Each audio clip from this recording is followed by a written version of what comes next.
Good morning. So 8 o'clock நாங்கள் நம்மளோட credit management class தொடங்குவோம். இன்றைக்கு நாம நம்மளோட செஷன்ல 4வது கிளாஸ்ல இருக்கிறோம். உங்களுக்கு ஞாபகம் இருக்கும், ஆரம்பத்துல முதலாவது செஷன்ல நாம இந்த கொடுகடன் முகாமைத்துவம்ங்கிற பாடநெறிக்கான ஒரு அறிமுகத்தை பார்த்தோம். அதுக்கு பிறகு வந்த 2 கிளாஸ்லயும் கடன் வழங்குனர்களோட வகைகளையும் கடன் பெறுநர்களோட வகைகளையும் பார்த்தோம். கடைசி கிளாஸ்ல நாம் என்ன பார்த்தோம்? கடன் வழங்குனர்கள் என்னென்ன வகையான வித்தியாசமான கடன் பொருட்கள் மூலமாக இந்த கடன் வழங்குனர்களோட நிதி தேவைகளை நிறைவேற்றத்துக்காக கடன் வசதிகளை வழங்குவாங்கங்கிறத போன கிளாஸ்ல பார்க்க தொடங்கினேன். அதுல உங்களுக்கு ஞாபகம் இருக்கும், இந்த கடன் பொருட்களை பொதுவாகவே எந்த ஒரு நிதி நிறுவனங்களும் வந்து கார்ப்பரேட் ரீட்டெயில் என்று சொல்லி தனி நபர்களுக்கான கடன்கள் மற்றும்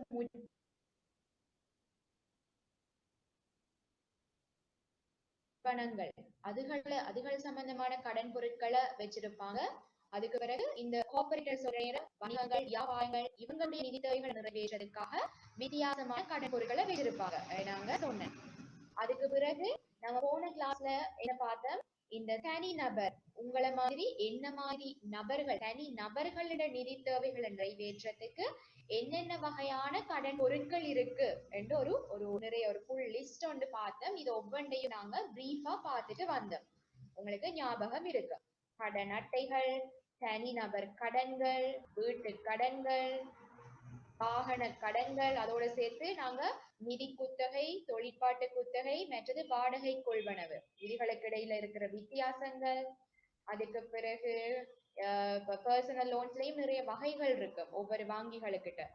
எஜுகேஷனல் லோன்ஸ், கன்சியூமர் லோன்ஸ் நுகர்வோர் கடன்கள், மருத்துவ கடன்கள், மற்றது போனிங் தங்க கடன்கள், மற்றது ஓய்வூதியத்துக்கு எதிரான கடன்கள், சொத்துக்களுக்கு எதிரான கடன்கள், தொழில் வல்லுநர்களுக்கான ஸ்பெஷலான ஏதாவது கடன்கள், மற்றது இது கிரெடிட் கார்ட்ஸ்லயும் ஒரு வித்தியாசமான வகை கடன் மிகுதி இடமாற்று கடன்கள் அல்லது கடன் அட்டைகள்னு சொல்லுவேன். மற்றது நுண்நிதி கடன்கள், வியாபார கடன்கள் என்று சொல்லி தனி நபர்களோட நிதி தேவைகளை நிறைவேற்றத்துக்கு இருக்கிற கடன் பொருட்களின் வகைகள் சிலவற்றை நாங்க பார்த்தோம்.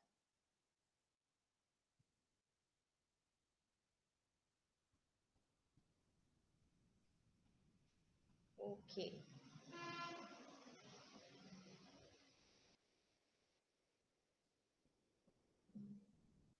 இன்றைக்கு நம்ம இந்த கடன் பொருட்கள் பற்றின இந்த பிரசன்டேஷன்ல 2வது பிரிவுக்கு போவோம். இதுதான் நாம வங்கிகள்ல பார்த்திருப்போம், மற்ற நிதி நிறுவனங்கள்ல பார்த்திருப்போம். கார்ப்பரேட் செக்டர், அதாவது வணிகங்கள் வியாபாரங்கள் இவங்களுடைய நிதி தேவைகளை நிறைவேற்றத்துக்காக வச்சிருக்கிற கடன் பொருட்கள். இப்போ ஒரு வியாபாரத்தை எடுத்துக்கொண்டோம்னு சொன்னா அந்த வியாபாரத்துக்கு வெவ்வேறு தேவைகளுக்காக நிதி தேவைகள் இருக்கு. நிதி வசதிகள் தேவைப்படும், கடன் பொருட்கள் தேவைப்படும். இப்ப இந்த ஸ்லைட்ல பாத்தீங்கன்னா நான் கிட்டத்தட்ட 18 வகையான கடன் பொருட்களை நான் இங்க லிஸ்ட் பண்ணி இருக்கிறேன். இப்ப இந்த 18 வகையையும் நான் 3 பிரிவாக பிரிச்சிருக்கிறேன். பொதுவாக வியாபாரங்கள்ல அந்த வியாபாரங்களோட அன்றாட தேவைகளை அன்றாட செயற்பாடுகளை கொண்டு நடத்துறதுக்கு தேவையான நிதியை நாங்க என்னன்னு சொல்லுவோம்?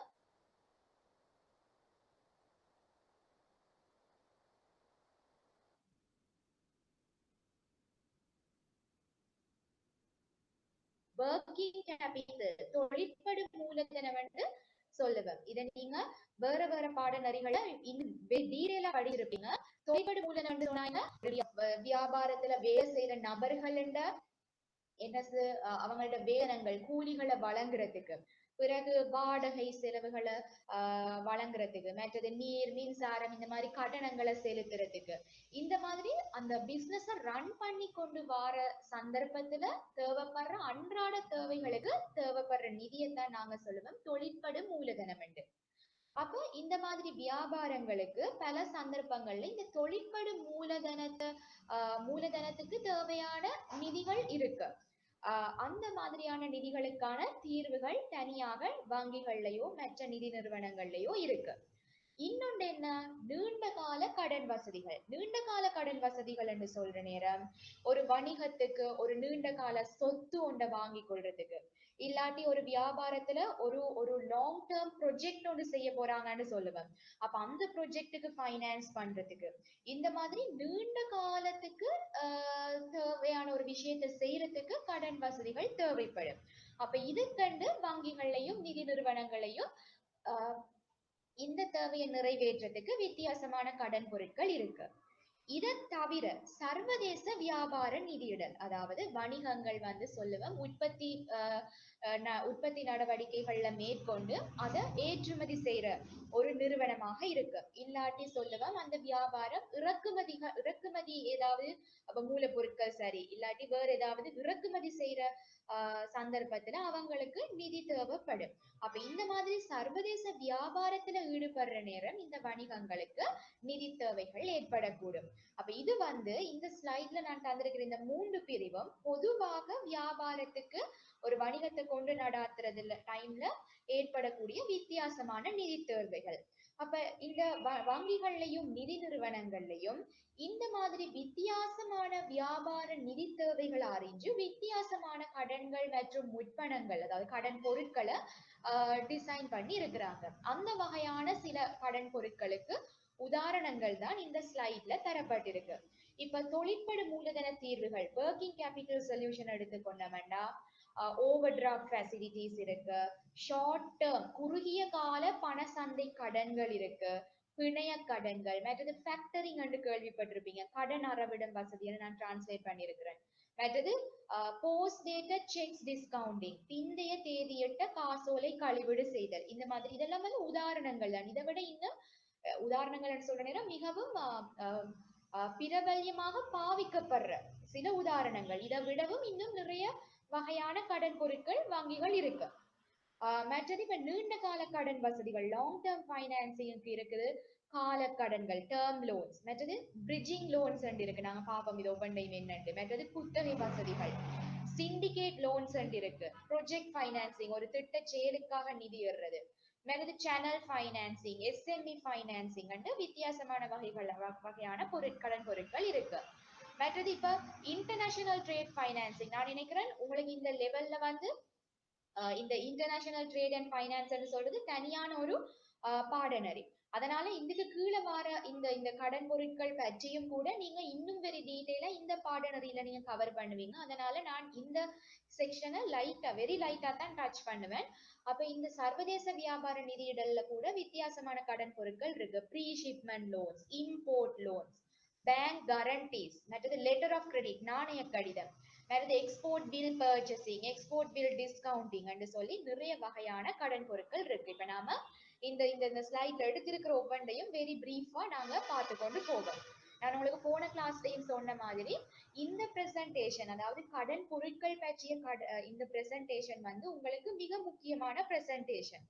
இப்ப இந்த இந்த பிரசன்டேஷன்ல இருந்து எப்படியுமே உங்களுக்கு ஒரு 20 மார்க் கொஸ்டின் உங்களோட எக்ஸாம் பேப்பர்ல வரும்.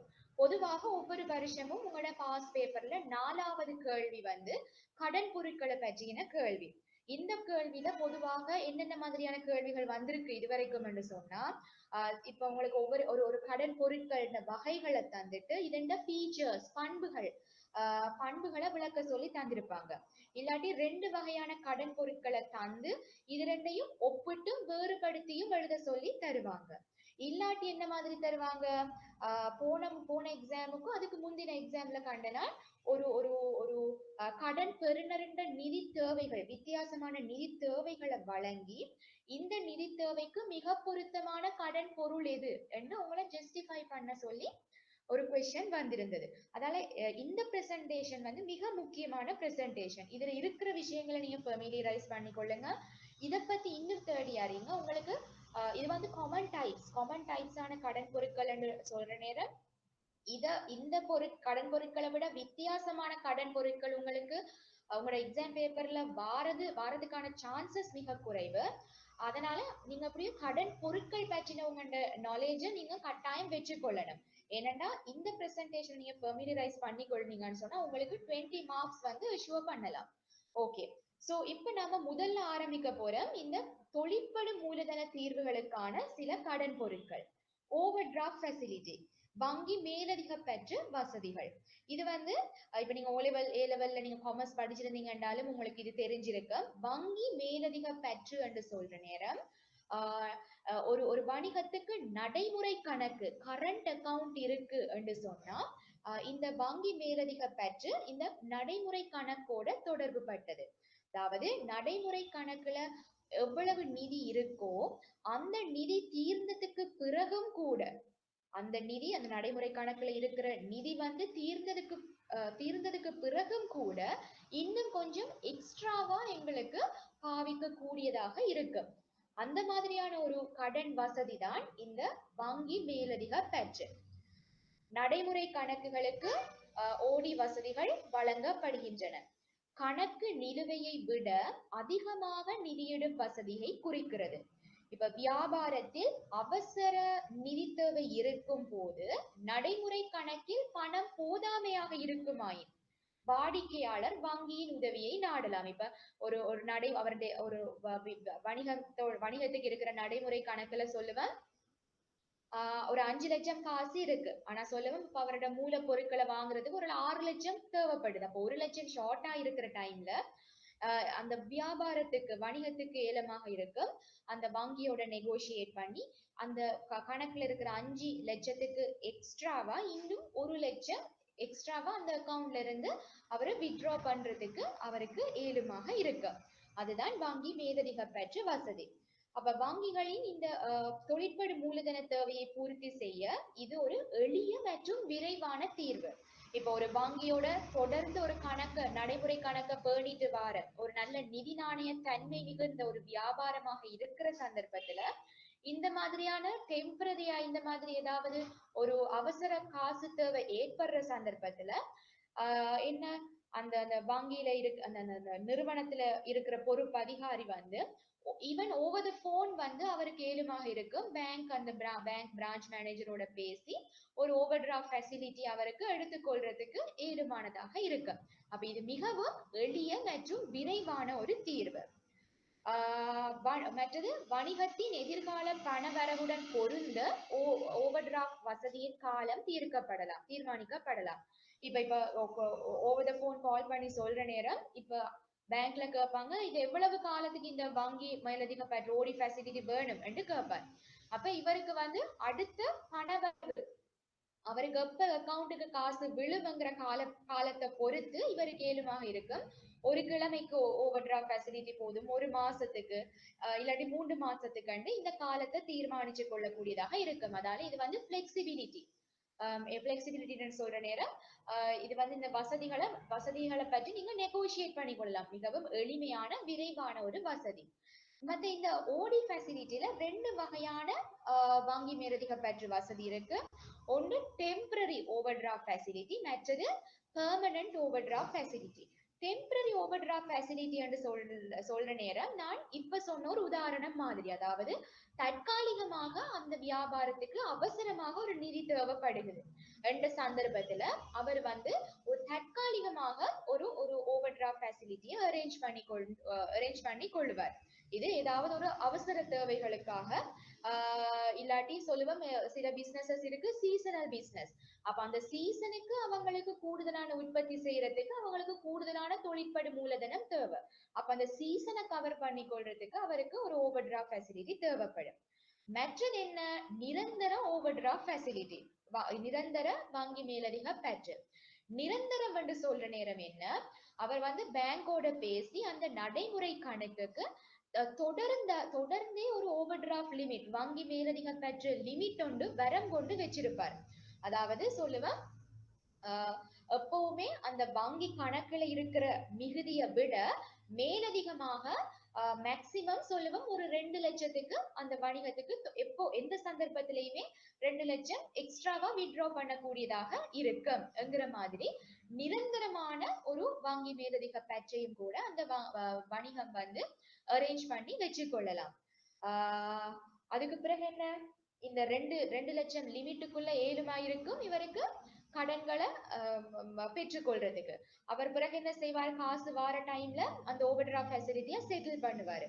அதுக்கு பிறகு இன்னும் ஒரு தேவை ஏற்படுற நேரம் அந்த 2 லட்சத்துக்குள்ள அவருக்கு கூடுதலாக வித்ட்ரா பண்ணி எடுக்கலாம். அதுக்குள்ள செக்ஸ் எழுதலாம். அந்த மாதிரியான நிரந்தர ஓவர் டிராஃப்ட் ஃபெசிலிட்டி இருக்கு. இல்லாட்டி தற்காலிகமான மிக அவசரமான தேவையை நிறைவு செய்யறதுக்கான தற்காலிக வங்கி மேலதிக பெற்று வசதிகள் இருக்கு. அப்ப வங்கி மேலதிக பெற்று வசதி என்று சொன்னா என்ன, நடைமுறை கணக்குல இருக்கிற தொகையை விட இந்த வியாபாரத்துக்கு ஏழுமாக இருக்கும் இன்னும் கொஞ்சம் கூடுதலான தொகையை பாவிக்கிறதுக்கு. அதுதான் ஓவர் டிராஃப்ட் இல்லாட்டி வங்கி மேலதிக பெற்று வசதி என்று சொல்லுறது.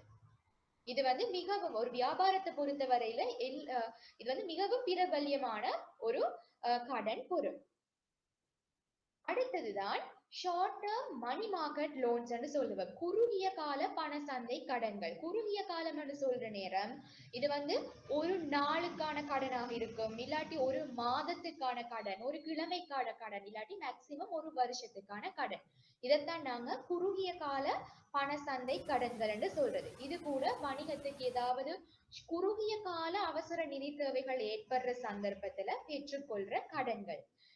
இந்த இந்த இந்த காலத்துல என்ன செய்வாங்க, இந்த காலத்துக்குள் இது வந்து சில நேரம் ஒரு ரிவால்விங் சுழலும் கடன் வசதியாக இருக்கும். அதாவது நான் இப்ப நான் வந்து இப்போ கிரெடிட் கார்டை நினைச்சு பாருங்க, கடன் அட்டையை நினைச்சு பாருங்க, இல்லாட்டி நான் இப்ப முன்னால சொன்ன ஓவர் டிராஃப்ட் ஃபெசிலிட்டியை நினைச்சு பாருங்க. அப்ப இது ஒவ்வொன்றிலையும் என்ன, ஒரு கிரெடிட் லிமிட் இருக்கு. அந்த கிரெடிட் லிமிட்டுக்குள்ள எங்களுக்கு ஏழுமாக இருக்கும் கடன்களை பெற்றுக்கொண்டு பிறகு அதை நாங்க மீள செலுத்தி பிறகு இன்னொரு தேவைக்கு நாம் அதை பாவிப்போம், பிறகு மீள செலுத்துவோம். இந்த மாதிரி அது ரிவால்வ் ஆகி கொண்டு இருக்கு. அது மாதிரி தான் இந்த ஷார்ட் டேர்ம் மணி மார்க்கெட் லோன்ஸும் வந்து பொதுவாக ஒரு சுழலும் இல்லாட்டி அந்த ரிவால்விங் கிரெடிட் ஃபெசிலிட்டியாகத்தான் இருக்கு. இதுல சில பல சந்தர்ப்பங்கள்ல எப்படி என்று சொன்னா, இப்ப எங்களுக்கு கடன்கள் என்ன தெரியும், என்ன தவணையாக மந்த்லி இன்ஸ்டால்மெண்ட்ஸ் இருக்கு. அந்த மாதிரி தவணையாக கட்டி செலுத்துறது தான் பொதுவாக கடன் பொருட்களோட பண்பாக இருக்கு. ஆனா இந்த குறுகிய கால பண சந்தை கடன்கள்ல பல சந்தர்ப்பங்கள்ல என்ன மாதிரி என்ன, இந்த மாதிரி தவணையாக மீள் செலுத்திட்டு வர சந்தர்ப்பங்கள் குறைவு. பல நேரங்கள்ல இந்த கேபிட்டலையும் இன்ட்ரெஸ்டையும், அதாவது அசலையும் வட்டியையும் நாங்க பாவிச்சு ஒரே தடவையிலேயே நாங்க மீள் செலுத்துற மாதிரியான பண்பு தான் இந்த குறுகிய கால பண சந்தை கடன்களுக்கு இருக்கு. ஏன்னு சொன்னா இப்ப முன்னாடி சொன்ன மாதிரி இது ரிவால்விங் ஃபீச்சர். ஒரு கிரெடிட் லிமிட் இருக்கு, நாங்க வந்து தேவையான சந்தர்ப்பத்துல அதை பயன்படுத்துவோம், மீள் செலுத்துவோம், திருப்பி பயன்படுத்துவோம். எப்படியும் எங்களோட அந்த கடன் வரம்புக்குள்ள எங்களுக்கு ஏழுமாக இருக்கும். அந்த கடன் வரம்புக்குள்ள அந்த குறுகிய காலத்துக்குள்ள எங்களுக்கு வர நிதி தேவைகளை பூர்த்தி செய்து கொள்றதுக்கு இது எங்களுக்கு மிகவும் பிரயோசனமான ஒரு கடன் பொருளாக இருக்கு, குறுகிய கால பண சந்தை கடன்கள். ஓகே, அடுத்தது பிணைய கடன்கள், பிளெட்ஜ் லோன்ஸ் என்று சொல்லுவோம். பிணையம் என்று சொல்ற நேரத்துல என்ன, நாங்க ஏதாவது ஒரு சொத்தை அடைமானம் வச்சு அதுக்கு எதிராக கடன் வாங்குறது. இப்போ ஒரு வியாபாரத்துல என்ன இருக்கும் பிணையம் வாங்குறதுக்கு, இப்போ ஒரு உற்பத்தி வியாபாரமாக இருக்கும் என்று சொன்னா அதுல மூலதனங்கள் இருக்கும். பல சந்தர்ப்பங்கள்ல என்ன, நாங்க மூலதனங்களில உற்பத்தி பொருட்கள் இருக்கும். பல சந்தர்ப்பங்கள்ல உற்பத்தி பொருட்களை நாங்க உற்பத்தி செய்து ஸ்டோர் பண்ணி வச்சிருப்போம். அப்ப எங்களுக்கு அவசர நிதி தேவை ஒன்று ஏற்படுற சந்தர்ப்பத்துல என்ன செய்வோம், நாங்க இந்த மாதிரியான வியாபார இருப்புகளை நாங்க பிணையமாக வச்சு அதுக்கு எதிராக கடன் பெற்றுக்கொள்ளுவோம். எந்த ஒரு அவசர நிதி தேவையையும் பூர்த்தி செய்த வங்கிகள் வியாபார இருப்புகளுக்கு எதிராக கடன்களை வழங்க. இருப்புகள் கடன் வாங்குபவரின் மற்றும் வங்கியின் இரட்டை கட்டுப்பாடு, டுவல் கண்ட்ரோல் என்று சொல்லுவோம். இரட்டை கட்டுப்பாட்டின் கீழ் ஒரு சேமிப்பகத்தில் வைக்கப்பட்டிருக்கு. அப்ப அது வந்து பேங்க் கண்ட்ரோல்லையும் கடன் வழங்குபவர் கண்ட்ரோல்லையும் இருக்கும், கடன் வாங்குபவர் கண்ட்ரோல்லையும் டுவல் கண்ட்ரோல்லையும் இருக்கும். இப்ப சொல்லுவேன், இருப்புகளோட பெறுமதியை அவங்க கணக்கிட்டு அந்த பெறுமதியின் ஒரு பெர்சன்டேஜ் அவங்களுக்கு கடனாக பெற்றுக்கொள்ளக்கூடியதாக இருக்கும். வியாபாரத்துக்கு இருப்பு வந்து பிணையமாக வைக்கப்பட்டிருக்கு. அப்ப அந்த இருப்பு வந்து இந்த 2 தரப்பினர்களிடையும் கட்டுப்பாட்டுக்கு கீழே இருக்கு.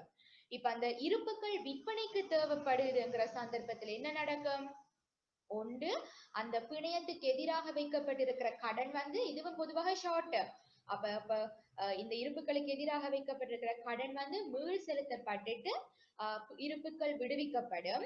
இல்லாத சந்தர்ப்பங்கள் என்ன நடக்கும்? தேவையான இருப்புகள் ரிலீஸ் பண்ணப்பட அதுக்கு அந்த அந்த பெறுமதிக்கு பதிலாக இன்னும் ஒரு செட் இருப்புகள் வந்து பிணையாக வைக்கப்படும்.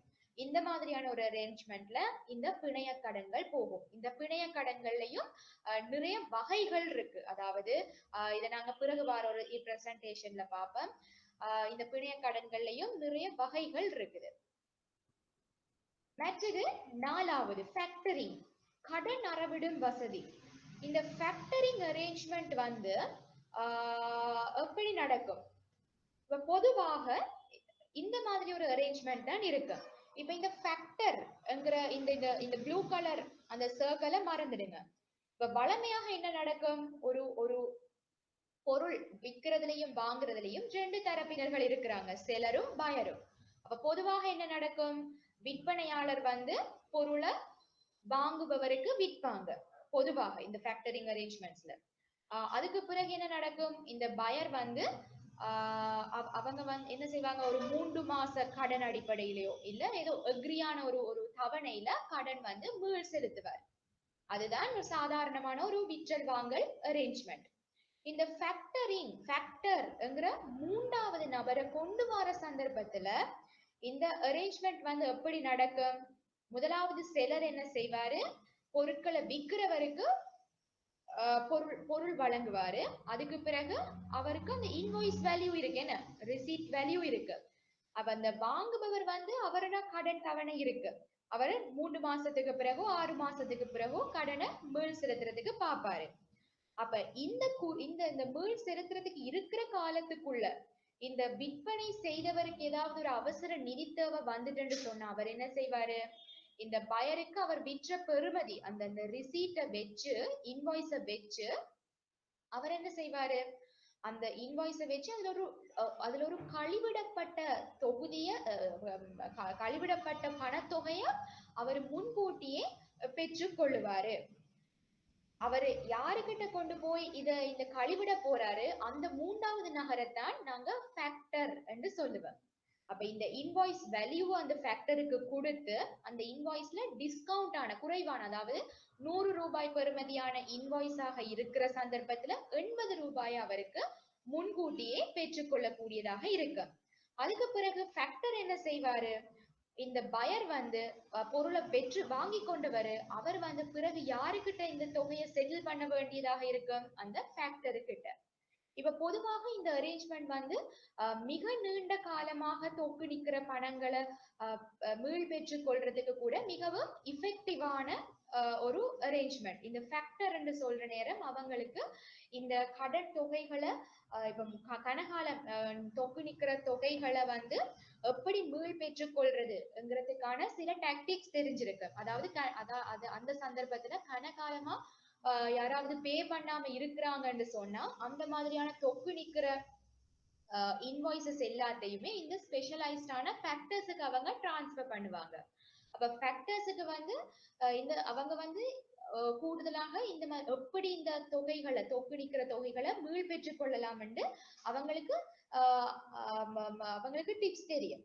அவங்க வந்து இப்ப சொல்லுங்க, ஒரு பேங்கை பொறுத்த வரையில வந்து இந்த ரிகவரி டிபார்ட்மெண்ட் இருப்பாங்களே, அந்த மாதிரி இந்த ஃபேக்டரிங் ஆட்களுக்கு வந்து ஸ்பெஷலைஸ்டான ஸ்கில்ஸ் இருக்கு. அப்ப அதன் மூலமாக இவங்க வந்து இந்த பயர்ஸ் சேஸ் பண்ணி இந்த இன்வாய்ஸுக்கான வேல்யூ அவங்களுக்கு லேசான முறையில பெற்றுக்கொள்ளக்கூடியதாக இருக்கு. அது மாதிரி தான் பல சந்தர்ப்பங்கள்ல இந்த 3வது தரப்பினர் பத்தி நான் சொன்னேனே ஃபேக்டர் என்று. அப்ப இந்த ஃபேக்டர் வந்து பல சந்தர்ப்பங்கள்ல ஒரு வங்கியாகவோ இல்ல நிதி நிறுவனமாகவோ கூட இருக்கலாம். அப்ப ஒரு வியாபாரத்துல நிறைய கடன் பெறுநர்கள் இருப்பாங்க, டெட்டர்ஸ் இருப்பாங்க. அப்ப இந்த மாதிரியான பெறத்தக்க கணக்குகள் சொல்ற நேரம் டெட்டர்ஸ். இந்த டெட்டர்ஸ் அவங்க என்ன செய்வாங்க? டெட்டர்ஸ் இன்வாய்ஸ் வேல்யூவை காட்டி அவங்க முன்கூட்டியே அந்த இன்வாய்ஸ் வேல்யூக்கான ஒரு தொகையை சொல்லுவோம், 80% தொகையை வந்து ஏற்கனவே பெற்றுக்கொள்ளுவாங்க. இந்த மாதிரியான ஒரு அரேஞ்ச்மெண்ட் தான் இந்த ஃபேக்டரிங் அரேஞ்ச்மெண்ட். அப்ப இதுல ஸ்லைட்ல இருக்கிறத வாசிச்சு பார்த்தா என்ன?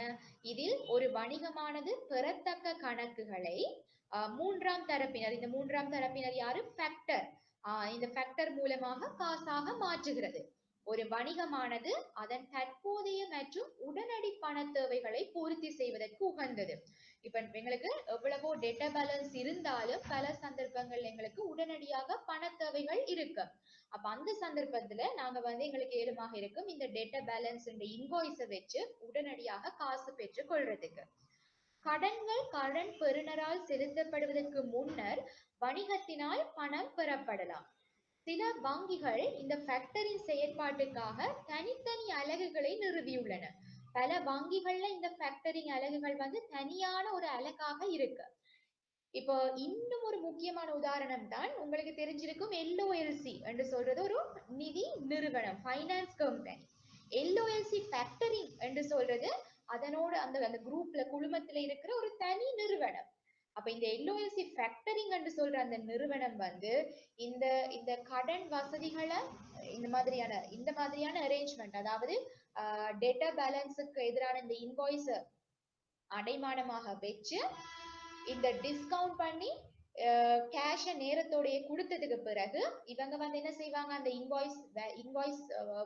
இன்வாய்ஸ்ல இருக்கிறவங்களை சேஸ் பண்ணி அவங்கள்ட்ட இருந்து பணத்தை பெற்றுக்கொள்ளுவாங்க. அந்த மாதிரி இந்த ஃபேக்டரிங் செயற்பட்டுக்காக தனித்தனி அலகுகளை கூட பல நிதி நிறுவனங்கள் நிறுவி இருக்கிறாங்க. அப்ப முக்கியமாக இந்த தாமதமாக பணம் செலுத்துபவர்கள்ட்ட இருந்து பணம் பெற்றுக்கொள்றதுக்கான ஸ்பெஷலைசேஷன், சிறப்பு தேர்ச்சி இந்த மாதிரியான தனித்தனியாக நிறுவப்பட்டிருக்கிற அலகுகளுக்கு கூடுதலாக இருக்கு. அப்ப இந்த நான் முன்னால சொன்ன மாதிரி எந்த ஒரு வணிகமோ வியாபாரமோ இந்த மோசமான கடன்கள்ல இருந்து அவங்கள பாதுகாத்து கொள்றதுக்கு இது மிகவும் இஃபெக்டிவான ஒரு அரேஞ்ச்மெண்ட். ஓகே, மற்றது இந்த ஃபேக்டரிங்லயும் ரெண்டு வகையான ஃபேக்டரிங் இருக்கு. ஒன்று ஃபேக்டரிங் வித் ரிகோர்ஸ், மற்றது ஃபேக்டரிங் வித்அவுட் ரிகோர்ஸ். ரிகோர்ஸ் என்று சொல்ற நேரம் என்ன, இப்ப ஃபேக்டரிங் வித் ரிகோர்ஸ்ங்கிறது தான் மிகவும் பிரபல்யமானது. இதுல என்ன நடக்கும் பாருங்க, பணம் வசூலிக்க முடியாத எந்த ஒரு விலைப்பட்டியலுக்கும் வணிகம் பொறுப்பாகும். என்ன நடக்கும், இப்ப நாங்க ஃபேக்டரிங் நிறுவனத்துக்கு நாங்க என்ன செய்யறோம், அந்த இன்வாய்ஸ் கொடுத்து இன்வாய்ஸுக்கு எதிராக கழிவு செய்யப்பட்ட ஒரு தொகை பணத்தை அவங்க பெற்றுக்கொண்டிருக்கிறாங்க. இப்ப அவங்க என்ன செய்யறாங்க, ஃபேக்டரிங் நிறுவனம் என்ன செய்யறாங்க, அந்த இன்வாய்ஸ் எல்லாத்தையும் சேஸ் பண்ணி காசு கலெக்ட் பண்ணி எடுக்கிறாங்க. ஆனா எந்த ஒரு சந்தர்ப்பத்திலையும் இந்த எந்த ஒரு இன்வாய்ஸ் அமௌண்ட்டுக்கும் இந்த பணம் வசூலிக்க முடியாத ஒரு நிலைமை ஏற்படுற சந்தர்ப்பத்துல என்ன செய்வாங்க, அந்த இன்வாய்ஸ் அதே அந்த வணிகத்துக்கே திருப்பி கொடுக்கப்பட்டு அந்த விலைப்பட்டியலுக்கு சமமான தொகை ஒன்று ஃபேக்டரி நிறுவனத்துக்கு வழங்கப்படும். அப்ப இங்க ஏதாவது ஒரு சந்தர்ப்பத்துல ஒரு என்னது கடன் பெறுநரால் எங்களுக்கு கடனை மீள் செலுத்தாத சந்தர்ப்பத்துல ஏற்படுற நட்டம் யாருக்கு, கட்டாயமாக அந்த வியாபார நிறுவனத்துக்காகத்தான் இருக்கு. இந்த ஃபேக்டரிங் வித் ரிகோர்ஸ்ல எந்த ஒரு சந்தர்ப்பத்திலையுமே கடன் பெறுநர் கடனை மீள் செலுத்தாத சந்தர்ப்பத்துல நட்டம் கடைசியாக போய் சேரும் அந்த வியாபார நிறுவனத்துக்கிட்ட. ஆனா ஃபேக்டரிங் வித்அவுட் ரிகோர்ஸ் என்று சொல்ற நேரம் என்ன, இந்த வணிகம் அந்த வியாபாரம் எப்ப ஃபேக்டரிங் நிறுவனத்துக்கிட்ட இந்த இன்வாய்ஸ பாஸ் பண்ணி விடுதோ அந்த பாயிண்ட்ல இருந்து ஏதாவது நட்டம் ஏற்பட்டா அந்த நட்டத்தை ஏற்றுக்கொள்றதுக்கான அந்த நட்டம் யாருக்கு, அந்த ஃபேக்டரிங் நிறுவனத்துக்கு. அது நட்டம் வியாபாரத்துக்கு பாஸ் ஆகாது. அதுதான் இந்த ஃபேக்டரிங் வித் ரிகோர்ஸுக்கும் ஃபேக்டரிங் வித்அவுட் ரிகோர்ஸுக்கும் இருக்கிற வித்தியாசம். ஃபேக்டரிங் வித் ரிகோர்ஸ்ல இந்த கொடுகடன் இடர், கிரெடிட் ரிஸ்க் ஏதாவது ஒரு சந்தர்ப்பத்துல கடன் பெறுநர் மீள் செலுத்தாத சந்தர்ப்பத்துல அந்த நட்டம் நட்ட அச்சம் யாருக்கு, வியாபாரத்துக்கு. ஆனா ஃபேக்டரிங் வித்அவுட் ரிகோர்ஸ்ல இந்த நட்ட அச்சம் ஃபேக்டரிங் நிறுவனத்துக்கிட்ட, அந்த மூன்றாவது தரப்பினர்கிட்ட. அப்ப பல சந்தர்ப்பங்கள்ல இந்த வங்கிகள் நிதி நிறுவனங்கள் அவங்க இந்த மூன்றாவது தரப்பினராக ஃபேக்டராக நின்று செயற்படுவாங்க. இதன் மூலமாக என்ன நடக்கும், வியாபாரங்களுக்கு தேவையான அவசர கடன்களை அவங்கள்ட்ட இருக்கிற கடன் பெறுநர்களை நேரத்தோடையே பாஸ் பண்ணி அதுல ஒரு தொகையை கழிவிடப்பட்ட ஒரு தொகையை பணமாக பெற்று அவங்களுக்கு அந்த நிதி தேவையை நிறைவேற்றிக் கொள்றதுக்கான சந்தர்ப்பம் இருக்கு. ஓகே, அதுதான் ஃபேக்டரிங் அரேஞ்ச்மெண்ட். அடுத்ததுதான் பிந்தைய தேதியிட்ட காசோலை கழிவீடு செய்தல். இதுவும் கிட்டத்தட்ட அது மாதிரி தான். எது மாதிரி? ஃபேக்டரிங். ஃபேக்டரிங்ல என்ன செய்யறோம்? எங்களுக்கு வர வேண்டிய கடன் பெறுநர்களின் இன்வாய்ஸ் அதை வச்சு நாங்க நேரத்தோடையே ஒரு கழிவிட்ட தொகையை பெற்றுக்கொள்றோம். இங்க வந்து நாங்க என்ன செய்யறோம்? காசோலை, செக்ஸ். பல சந்தர்ப்பங்கள்ல என்ன நடக்கும்? நாங்க எங்களுக்கு காசு தர வேண்டியவங்க சில சந்தர்ப்பங்கள்ல காசோலையை என்ன செய்வாங்க? பிந்தைய தேதி ஒன்று போட்டு தருவாங்க. அப்ப பிந்தைய தேதியிடப்பட்ட காசோலைகளை நாங்க என்ன செய்யணும்? அந்த திகதி வரும் வரையில நாங்க வச்சிருக்க வேணும். அதுக்கு பிறகுதான் எங்களுக்கு டிபாசிட் பண்ணி கேஷை ரியலைஸ் பண்ணி கொள்ளலாம். ஆனா எங்களுக்கு இப்ப சொல்லுவோம், இந்த மாதிரி ஒரு வியாபாரத்தை, பெரிய வியாபாரத்தை எடுத்துக்கொண்டோம்னா இந்த மாதிரி பிந்தைய தேதியிட்ட காசோலைகள் நிறைய தரப்பட்டிருக்கு. எங்களுக்கு வர வேண்டிய காசுகள் வந்து நிறைய இந்த மாதிரி போஸ்ட் டேட்டட் செக்ஸுக்குள்ளேயே நிறைய சேர்ந்திருக்கு. அந்த மாதிரி ஒரு சந்தர்ப்பத்துல இந்த வணிகத்துக்கு ஏதுவாக இருக்கும் இந்த மாதிரியான காசோலைகளை ஏற்கனவே நேரத்தோடையே இந்த வங்கிகளுக்கிட்ட கொண்டு போய் அதை பிணையாக வச்சு அதன் ஒரு தொகைய சொல்லுவேன் 80% ஒரு தொகைய நேரத்தோடையே பணமாக பெற்றுக்கொள்றதுக்கான வசதி இருக்கு. அதுக்கு பிறகு என்ன நடக்கும்? இந்த காசோலை தேதி வந்து, அதாவது பிந்திய தேதியிட்ட காசோலை இந்த சரியான உரிய திகதி வந்ததுக்கு பிறகு எங்களுக்கு காசோலையை ரியலைஸ் பண்ணி கொள்ளக்கூடியதாக இருக்கு. அதுக்கு பிறகு பிறகு எங்களுக்கு பேலன்ஸ் தொகையையும் எங்களுக்கு ஒரு சின்ன ஃபீ கழிய எங்களுக்கு பெற்றுக்கொள்ளக்கூடியதாக இருக்கு. சில சந்தர்ப்பங்கள்ல நாங்க இந்த பிந்தைய தேதியிட்ட காசோலை வந்து கேஷா ரியலைஸ் ஆகுமா ஆக மாட்டாதாங்கிற ஒரு டவுட் வந்து எப்பவுமே வாங்கிக்கு இருக்கு. அந்த சந்தர்ப்பத்துல எங்களுக்கு எக்ஸ்ட்ராவா ஒரு செக்யூரிட்டி பிணையையும் வைக்க வேண்டிய தேவை வந்து இருக்கு. ஓகே, வாடிக்கையாளர் தொழிற்படு மூலதனத்தை விரைவாக பெறுவதற்கு வசதியாக பிந்தைய தேதியிட்ட காசோலைகளை பணமாக பெறலாம். பிந்தைய தேதியிட்ட காசோலைகளின் மதிப்பில் 80% இல்ல அதுக்கு மேலே ஒவ்வொரு பேங்க்ஸுக்கும் டிஃபரெண்டாக இருக்கு. வாடிக்கையாளர் என்ன செய்யலாம்? நேரத்தோடையே பெற்றுக்கொள்ளலாம்.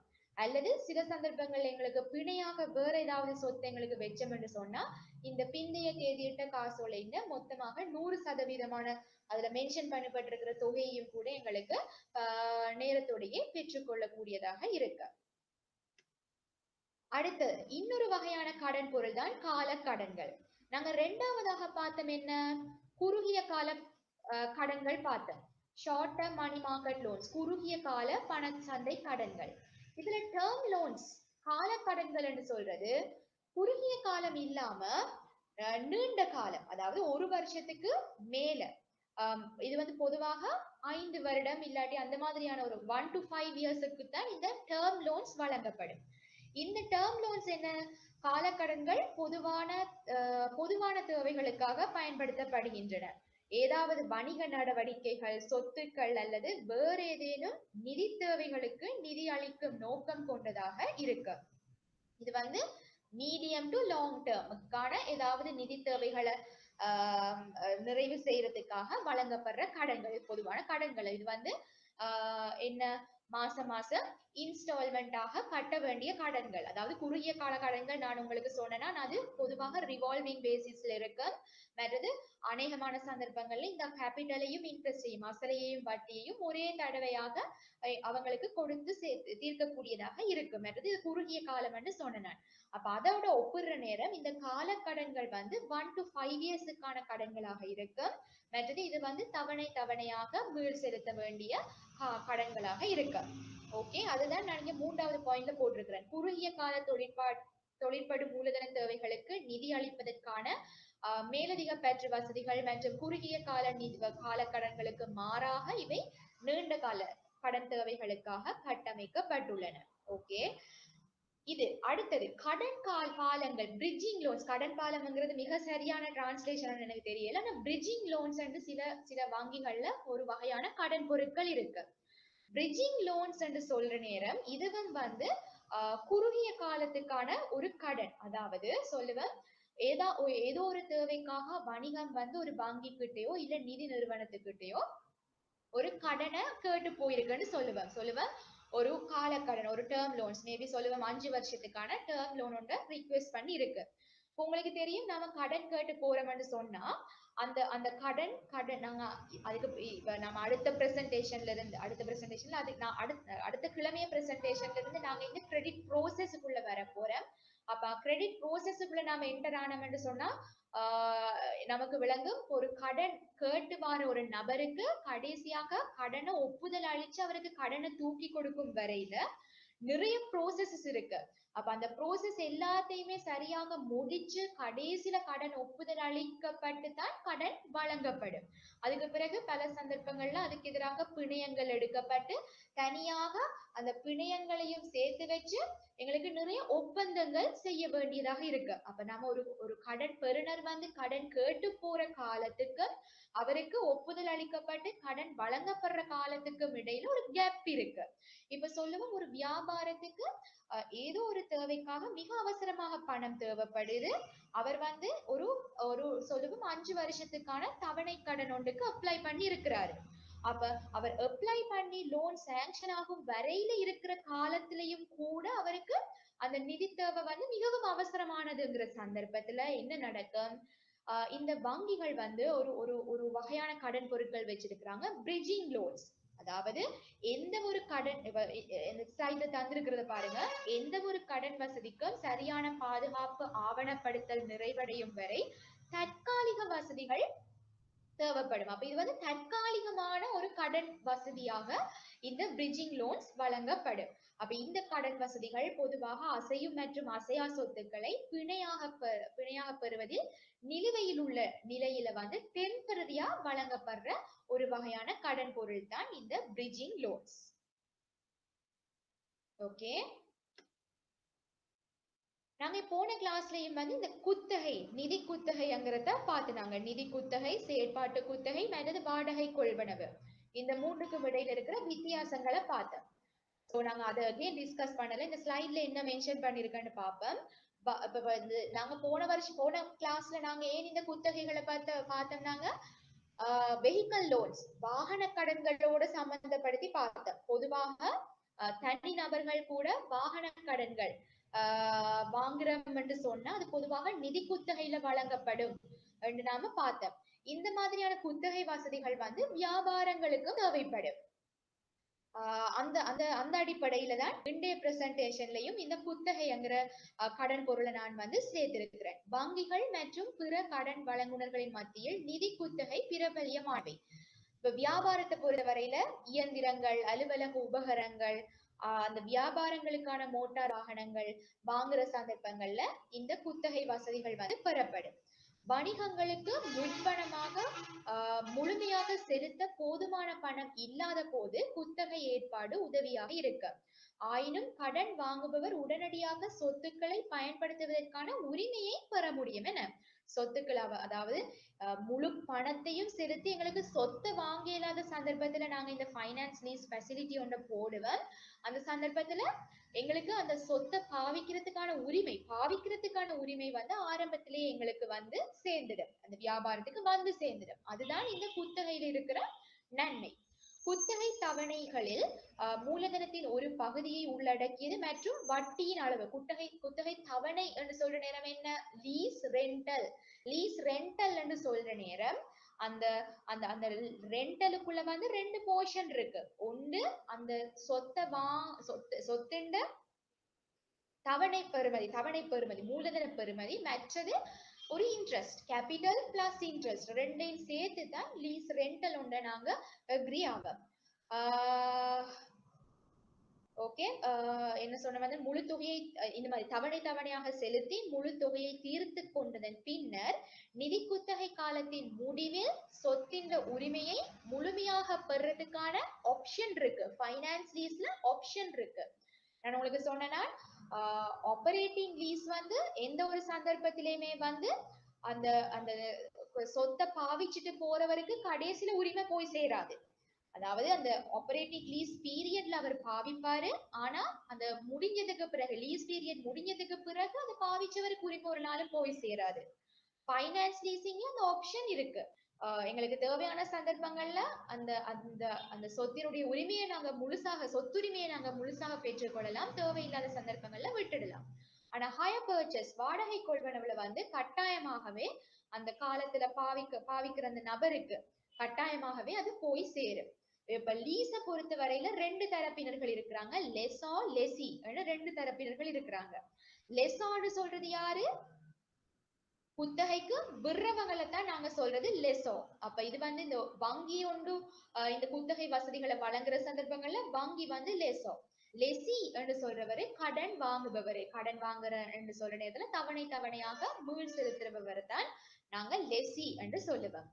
சோ இதுல நான் வந்து இந்த இந்த ஸ்லைட நாங்க போன முறையும் டிஸ்கஸ் பண்ணினோம். இதுல முதலாவது இருக்கிற அந்த ஓனர்ஷிப் தான் மிகவும் முக்கியமானது. ஆபரேட்டிங் லீஸ்ல வந்து எந்த ஒரு சந்தர்ப்பத்திலையுமே வந்து அது லெசார் கிட்ட தான் இருக்கு. அதாவது லெசார் என்று சொல்ற நேரம் யாரு?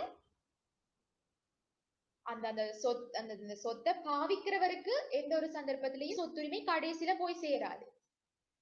ஆனா ஃபைனான்ஸ் லீஸ்ல அந்த ஆப்ஷன் இருக்கு. ஓகே, இதை நீங்க ஞாபகம் வச்சு கொள்ளுங்க.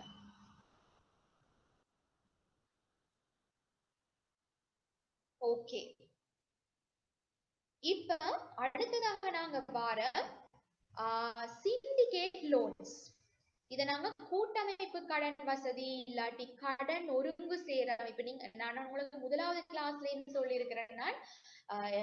இப்ப சில சில காம்ப்ளிகேட்டடான தமிழ் சொற்பதங்களுக்கு நீங்க வந்து கட்டாயமாகவே இந்த இங்கிலீஷ் டேர்ம்ஸ் ஞாபகம் வச்சுக்கொள்ளுங்க. ஏன்னா இங்கிலீஷ் டேர்ம்ஸ் வந்து பொதுவாகவே பாவிக்கப்படுற டேர்ம்ஸ். ஆனா தமிழ் டேர்ம்ஸ் வந்து பொதுவாக பாவிக்கப்படுற இல்ல.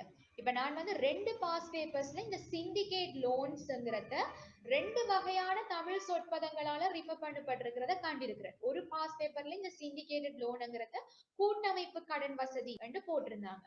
இன்னொரு பாஸ் பேப்பர்ல சிண்டிகேட் லோனுங்கிறத கடன் ஒருங்கு சேரமைப்பு ஒரு டேர்மால பாவிச்சிருக்கிறத கண்டிருக்கிறேன். ஆனா எனக்கு உண்மையிலும் சிண்டிகேட்டட் லோன்ன்றது மென்ஷன் பண்ணாம கூட்டமைப்பு கடன் வசதி இல்லாட்டி கடன் ஒருங்கு சேரமைப்பு இல்லாட்டி ஏதாவது பேர் மென்ஷன் பண்ணிருந்தாங்கன்னா எங்களுக்கு கெஸ் பண்றது கஷ்டம்.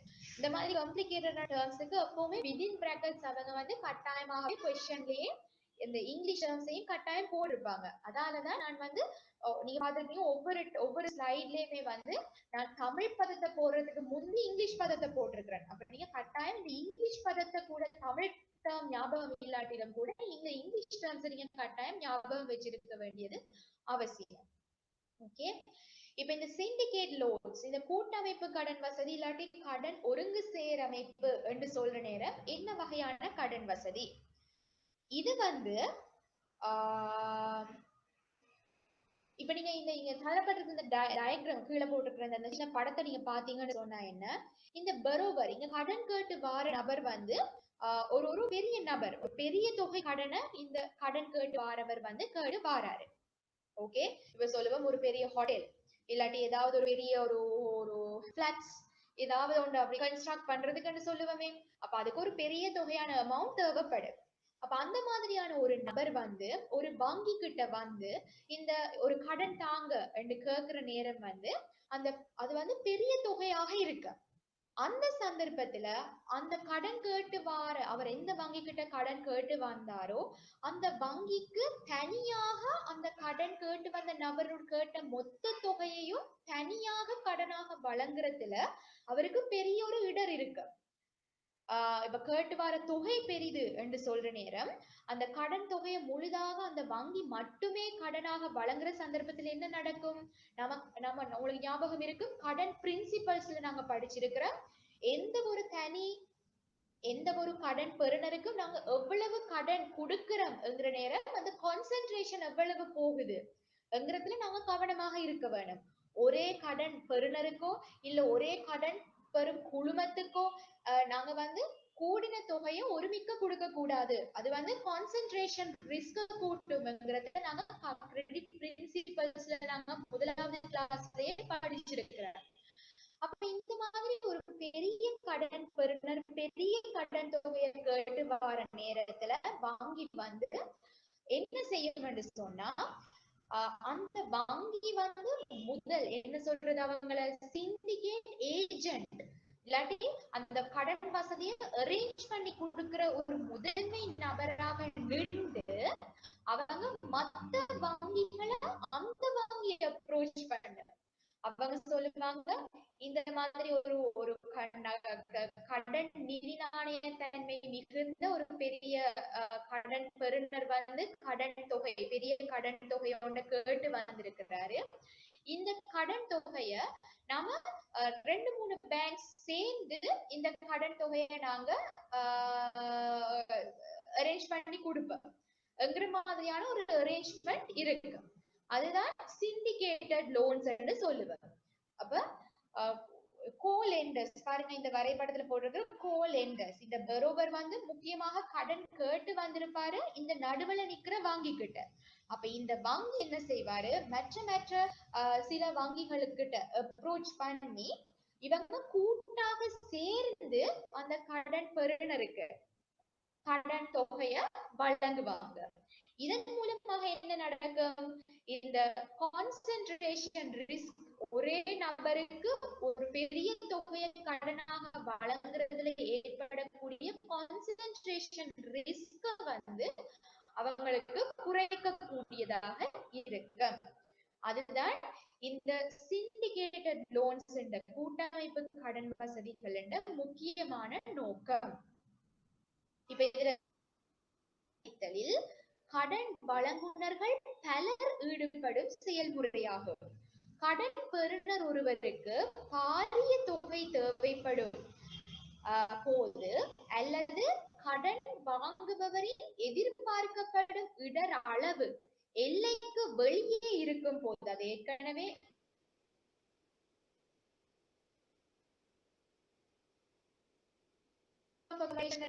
ஒரு கடன் வாங்குபவருக்கு மேக்ஸிமம் எவ்வளவு அவங்க மொத்த போர்ட்போலியோல என்ன பெர்சன்டேஜ் கடனாக வழங்கலாம்ங்கிற மாதிரி மேக்ஸிமம் சீலிங் இருக்கு.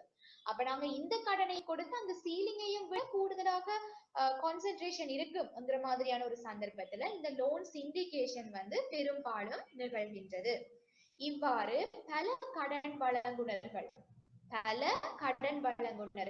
கடன் பெறுபவருக்கு கோரப்பட்ட மூலதனத்தை,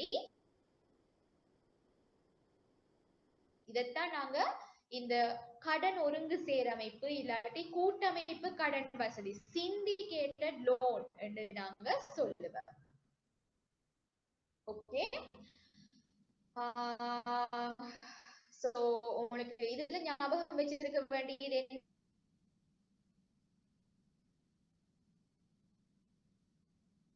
வங்கி வந்து அப்படி ஒரு ஏஜென்டாக நின்று இன்னும் சில தரப்பினர்கள் ஒன்றாக சேர்த்து கொண்டு ஒரு பெரிய கடன் பெறுநர் கேட்ட ஒரு பெரிய தொகையை சேர்ந்து நிதி அளிக்கிறது தான் இந்த வகையான கடன் பொருள். ஓகே, அடுத்தது வார பிரசன்டேஷன்ல இருந்து இந்த கடன் மதிப்பீடு ஒரு நபருக்கு இல்லாட்டி நிறுவனத்துக்கு கடன் கொடுக்கிற நேரம் எப்படி மதிப்பீடு செய்ய போறோம் நான் அடுத்த பிரசன்டேஷன்ல இருந்து அடுத்த கிழமையில இருந்து பார்க்க தொட போறேன். அப்ப அது ஒரு தனி பிரசன்டேஷன் இருக்கு. ப்ரொஜெக்ட் பைனான்சிங், ஒரு திட்டம் ஒன்றுக்கு வணிகம் ஒரு வியாபாரம் ஒரு திட்டம் ஒன்றை காட்டி இந்த திட்டத்துக்கு எங்களுக்கு எப்படி நிதிடுங்கன்னு கேட்கிற நேரம் அதை நாங்க எப்படி மதிப்பீடு செய்ய போறோம்ங்கிற மாதிரியான ஃபைனான்சியல் அனாலிசிஸ் எல்லாத்தையும் நாங்க வார பிரசன்டேஷன்ல பார்க்க போறோம். அந்த மாதிரி ஒவ்வொரு வியாபாரத்துக்குமே வந்து நிறைய ப்ரொஜெக்ட்ஸ் வரும். அப்ப அந்த ஒவ்வொரு ப்ரொஜெக்ட்ஸ் என்னென்ன வகையான ப்ரொஜெக்ட்ஸ் இருக்கும், ஏதாவது ஒரு புதிய திட்டம் ஒன்றை தொடங்குறதாக இருக்கட்டும், இல்ல என்னது சொல்லுவோம் ஒரு உற்பத்தி நிறுவனமாக இருந்தா ஏதாவது ஒரு புது விதமான உற்பத்தி ஒன்று தொடங்குறதாக இருக்கலாம், ப்ரொடக்ஷன் லைன் ஒன்று தொடங்குறதாக இருக்கட்டும், இல்லாட்டி அந்த வியாபாரத்தின் உள்கட்டமைப்பு அதாவது இன்ஃப்ராஸ்ட்ரக்சர் இல்லாட்டி அந்த மாதிரி எங்கேயாவது டெவலப் பண்ற ஒரு திட்டமாக இருக்கலாம், இல்லாட்டி அந்த வியாபாரத்தை எக்ஸ்பேண்ட் பண்றது. அதாவது அவங்க இப்ப சொல்லுவோம் இப்ப கிளம்புக்குள்ளேயே அவங்க செய்து கொண்டிருக்கிறாங்க, அவங்க வெளி பிரதேசம் ஒன்றுக்கு போறாங்க. இந்த மாதிரியான விஷயங்கள் நாம என்ன சொல்றது, திட்டம் ப்ரொஜெக்ட் என்று சொல்லுவார். வியாபாரத்துல இந்த மாதிரி நிறைய ப்ரொஜெக்ட்ஸ் இருக்கு. நீங்க பல வேற மாடியூல்ஸ் நீங்க ப்ரொஜெக்ட் அப்ரைசல்ஸ் எல்லாம் படிச்சிருப்பீங்க. இப்போ உங்களுக்கு இந்த ஸ்லைட் விளங்குதுன்னு நினைக்கிறேன். சோ நான் சொல்லிக் கொண்டிருந்தேன், இந்த மாதிரி வணிகங்களுக்கு பல சந்தர்ப்பங்கள்ல ஏதாவது ஒரு ஸ்பெசிபிக்கான ப்ரொஜெக்ட் ஒன்றை கொண்டு வந்து அந்த ப்ரொஜெக்டுக்காக நிதியிடுற தேவைகள் இருக்கு. அப்ப அந்த வங்கி என்ன செய்யும், இந்த திட்டத்துல எதிர்பார்க்கப்படுற காசு பாய்ச்சல்கள் என்ற அடிப்படையில இந்த நீண்ட கால நிதி திட்டங்களுக்கு நிதிகளை வழங்கி உதவும். சரி, நாங்க இந்த ப்ரொஜெக்ட் அப்ரைசல்ஸ் பத்தி வார பிரசன்டேஷன்ஸ்ல இன்னும் வெரி டீடைலா நாங்க படிப்போம். ஓகே, இந்த இந்த வியாபாரங்களுக்கு வழங்கப்படுற இன்னொரு வகையான ஒரு கடன் வசதி தான் சேனல் ஃபைனான்சிங் சொல்லுவேன். சேனல் ஃபைனான்சிங் சொல்ற நேரம் சேனல் என்று சொல்றது என்ன, விநியோக சாங்கிலி.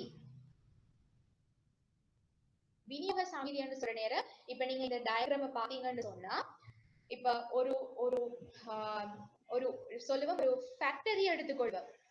ஏதாவது ஒரு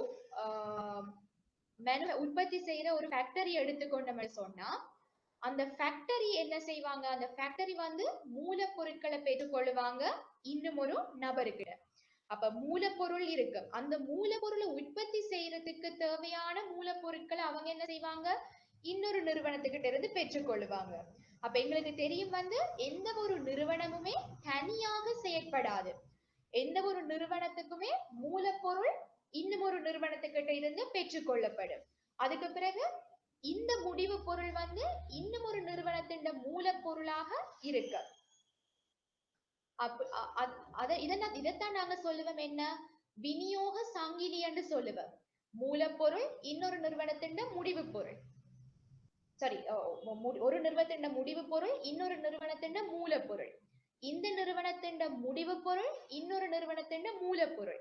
அப்ப இதை நாங்க சொல்லுவோம் சப்ளை செயின், விநியோக சங்கிலி என்று சொல்லுவோம். அப்ப வாடிக்கையாளர்கள் மற்றும் விநியோகஸ்தர்கள் வந்து இப்படி ஒரு விநியோக சங்கிலி ஒன்றை உருவாக்குறாங்க. அப்ப வங்கி வந்து பல சந்தர்ப்பங்கள்ல என்ன நடக்கும்டா, என்ன செய்யும் என்று சொன்னா, இந்த இந்த இந்த செயின்ல இருக்கிற எந்த ஒரு நிறுவனத்துக்கு ஒரு நிதி தேவை ஏற்படலாம். அப்ப இந்த சங்கிலியில இருக்கிற நிறுவனங்கள் ஒவ்வொன்றையும் நிதி தேவைகளை பூர்த்தி செய்யறதுக்கு முன்வரும்.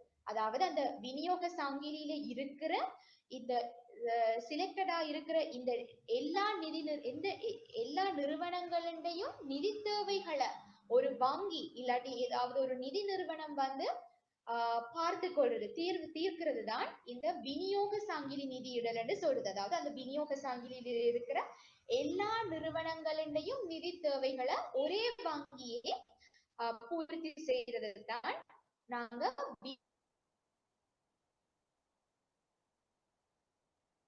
விநியோக சங்கிலி நிதியிடல் என்று சொல்லுவோம். ஒரு விநியோக சங்கிலி சீராக செயல்படுவதை உறுதி செய்ய நிதி தேவைகளை உரிய முறையில் நிறைவேற்றுவது அவசியம். அத்தகைய சூழ்நிலையில் இந்த சேனல் ஃபைனான்சிங்கிறது நல்ல யோசனையாக இருக்கு.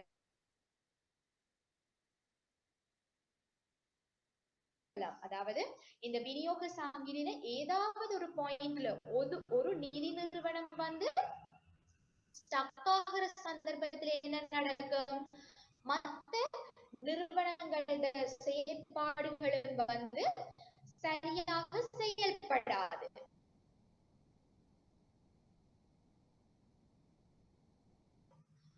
அதனால என்ன செய்வாங்க, இந்த வங்கி வந்து இது வந்து ஒரு இன்னோவேட்டிவ் ப்ராடக்ட். இவங்க வங்கி வந்து என்ன செய்யும், அந்த செயின்ல இருக்கிற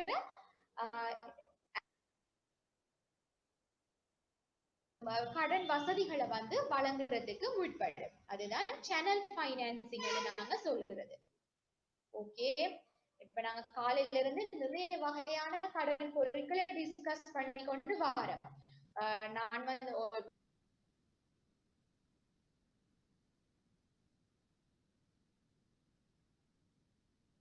நீங்க கேட்கலாம். ஓகே, மற்றது SME ஃபைனான்சிங். SME ஃபைனான்சிங் பத்தி நான் முந்தைய உங்களுக்கு சொல்லியிருக்கிறேன்.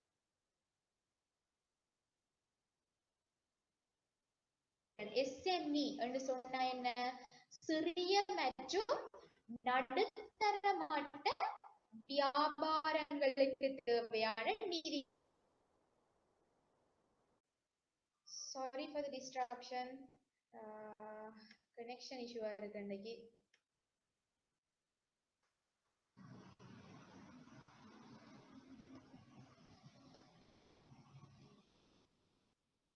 ஓகே, ஏதாவது ஸ்லைட பாக்குறதுல ஏதாவது பிரச்சனை இருக்கண்டா என்ன கொஞ்சம் இன்டரப்ட் பண்ணுங்க.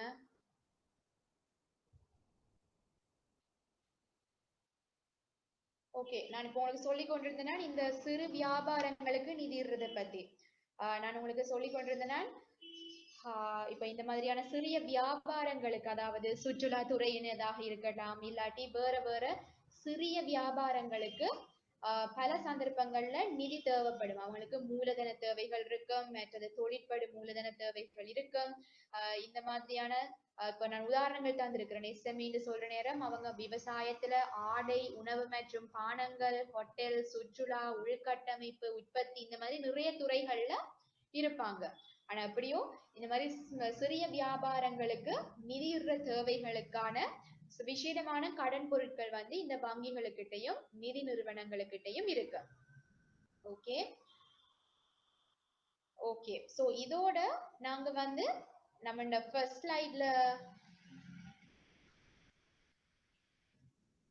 ஸ்லைட்ல பாத்தீங்கன்னு சொன்னா தொழிற்படு மூலதன தீர்வுகளுக்காக நான் கொண்டு வந்திருக்கிற உதாரணமான கடன் பொருட்கள் பத்தி நாங்க டிஸ்கஸ் பண்ணி முடிச்சிருக்கிறோம்.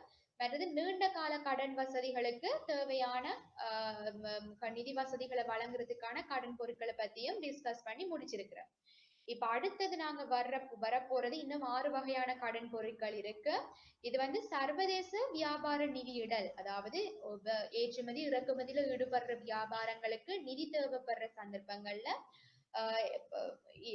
அவங்களோட தேவைகளை நிறைவேற்றத்துக்கு இருக்கிற கடன் பொருட்களை பத்தி தான் நாங்க டிஸ்கஸ் பண்ண போறோம். இதுல நான் நிறைய டைம் ஸ்பெண்ட் பண்ண மாட்டேன். ஏன்னு சொன்னா நான் முன்னால சொன்ன மாதிரி உங்களுக்கு இன்டர்நேஷனல் ட்ரேட் அண்ட் ஃபைனான்ஸ் சொல்றது ஒரு செப்பரேட்டான பாடநெறி. அதுல நீங்க வெரி இன் டீடைல் நீங்க இதை பத்தி எல்லாம் படிப்பீங்க. சோ நம்ம பிரீஃபா சொல்லணும்னு சொன்னா முன்னேற்றுமதி கடன்கள், ப்ரீ ஷிப்மெண்ட் லோன்ஸ் என்று சொல்ற நேரம் இந்த டேர்ம் சொல்ற மாதிரியே நாங்க ஒரு வியாபாரம் வந்து ஏற்றுமதியாளராக இருக்கிற சந்தர்ப்பத்துல அந்த பொருட்களை ஏற்றுமதி செய்யறதுக்கு முன்பு எவ்வளவோ செலவுகள் இருக்கு. அந்த பொருளை உற்பத்தி செய்யறதுக்கு எவ்வளவோ செலவுகள் இருக்கு. அப்ப அந்த மாதிரியான செலவுகளை மீட் பண்ணி கொள்றதுக்காக பெறப்படுற கடன்கள் தான் முன்னேற்றுமதி கடன்கள். ஏற்றுமதி உறுதிப்படுத்தப்பட்ட ஏற்றுமதி ஆர்டர்களுக்கு எதிராக முன்னேற்றுமதி கடன்கள் வழங்கப்படுகின்றன. ஏற்றுமதி செய்வதற்கு முன்பு மூலப்பொருட்கள் அல்லது முடிக்கப்பட்ட பொருட்களை வாங்குவது மற்றும் ஏற்றுமதி தொடர்பான பிற செலவுகளை சந்திப்பது போன்ற சில நிதி தேவைப்பாடுகள் இருக்கலாம். அப்ப இந்த கடன்கள் வந்து குறுகிய காலத்துக்கு வழங்கப்படும். பொதுவாக 3 to 6 months. மற்றது இது வந்து ருபீஸ்ல வழங்கப்படும், இல்லாட்டி பல சந்தர்ப்பங்கள்ல ஃபாரின் கரன்சிலையும் வழங்கப்படும். மற்றும் ஏற்றுமதி வருமானத்திலிருந்து கடன் திருப்பி செலுத்த ஏற்பாடு செய்யப்படும். இதுக்கு வந்து இந்த முன்னேற்றுமதி கடன்கள் வந்து உதாரணம் வந்து இந்த packaging credit, trust receipt loan, pledge loan மற்றும் நாணய கடிதங்களுக்கு எதிரான கடன். இந்த மாதிரி பல வடிவங்கள்ல இந்த முன்னேற்றுமதி கடன்கள் இருக்கு. இம்போர்ட் லோன் என்று சொல்ற நேரம் என்ன? இறக்குமதி செய்யற சந்தர்ப்பங்கள்ல எங்களுக்கு எதுவும் தேவையான கடன்கள் தேவைப்படும், நிதி தேவைகள் இருக்கு. அந்த நிதி தேவைகளுக்காக வாங்கப்படுறது. நாணய கடிதங்கள் அல்லது சேகரிப்பு பட்டியல், கலெக்ஷன் பில்ஸ் ஆகியவற்றின் கீழ் இறக்குமதி செய்யப்படும் பொருட்களுக்கு இந்த இறக்குமதி கடன்கள் வழங்கப்படுகின்றன. இந்த இறக்குமதி கடன்கள் வந்து ஹைபோத்திகேஷன், ட்ரஸ்ட் ரிசீட்ஸ், பிளெட்ஜ் லோன்ஸ், இந்த மாதிரி பல வடிவங்கள்ல இருக்கு. மற்றது வங்கி உத்தரவாதங்கள் என்று சொல்ற நேரம் என்ன? Bank guarantees. பேங்க் கேரண்டிஸ் என்று சொன்னா என்ன? இப்ப நம்ம வந்து ஏற்றுமதி இறக்குமதி என்று சொல்ற நேரம் 2 முகம் தெரியாத நபர்கள் வந்து பொருட்களை ஏற்றுமதி செய்ய போறாங்க, இறக்குமதி செய்ய போறாங்க. அப்ப அந்த சந்தர்ப்பத்துல ஏற்றுமதியாளருக்கு பிரச்சனை இருக்கும். நாம பொருட்களை ஏற்றுமதி செய்தா இறக்குமதியாளர் வந்து ஏதோ ஒரு அக்ரியான நிபந்தனைகளை அவர் வந்து நிறைவேற்றுவாராங்கிற பிரச்சனை வந்து ஏற்றுமதியாளருக்கு இருக்கு. மற்ற பக்கத்துல இறக்குமதியாளருக்கு பிரச்சனை இருக்கும். என்ன, ஏற்றுமதியாளர் வந்து சரியான முறையில ஏற்றுமதி செய்வாரா, சரியான பொருட்களோட தரத்துக்கு ஏற்றுமதி செய்வாராங்கிற மாதிரியான டவுட்ஸ் இருக்கு. அப்ப இந்த ரெண்டு தரப்பினரையும் வந்து தொடர்பு படுத்துறதுக்காக, ஜாயின் பண்றதுக்காக என்ன செய்வாங்க, நடுவுல ஒரு ஒரு நம்பகத்தன்மையான ஒரு மூன்றாம் நபர் தேவைப்படும். அப்ப முக்கியமாக இது வந்து இந்த மாதிரி வங்கி உத்தரவாதங்கள் வந்து நான் இப்ப இங்க பாயிண்ட் ஃபார்ம்ஸ்ல போட்டிருக்கிற மாதிரி நிறைய வகைகளான உத்தரவாதங்கள் இருக்கு. உதாரணத்துக்கு நான் போட்டிருக்கிறேன் ஒப்பந்த உத்தரவாதங்கள், கான்ட்ராக்ட் கேரண்டிஸ் என்று சொன்னா என்ன, ஒப்பந்த கடன்களை ஒப்பந்த கடமைகளை மீறுவதற்கு எதிராக பாதுகாப்பாக இவை வழங்கப்படுகின்றன. இதெல்லாம் நீங்க வந்து வெரி டீட்டெயிலா உங்களோட மற்ற பாடநெறியில படிப்பீங்க. அதுல bid bonds, performance bonds, advance payment guarantees, retention guarantees நிறைய வகைகள் இருக்கு. இன்னொரு வகையான உத்தரவாதம் கிரெடிட் கேரண்டிஸ், கடன் உத்தரவாதம். இதுல கடன் வசதிகளின் கீழ் தீர்க்கப்படாத நிலுவைத் தொகையை வங்கி வந்து அந்த சந்தர்ப்பத்துல நாங்க தீர்ப்போம்ங்கிற மாதிரியான உத்தரவாதம் அளிக்கிற தேவைகள் இருக்கு.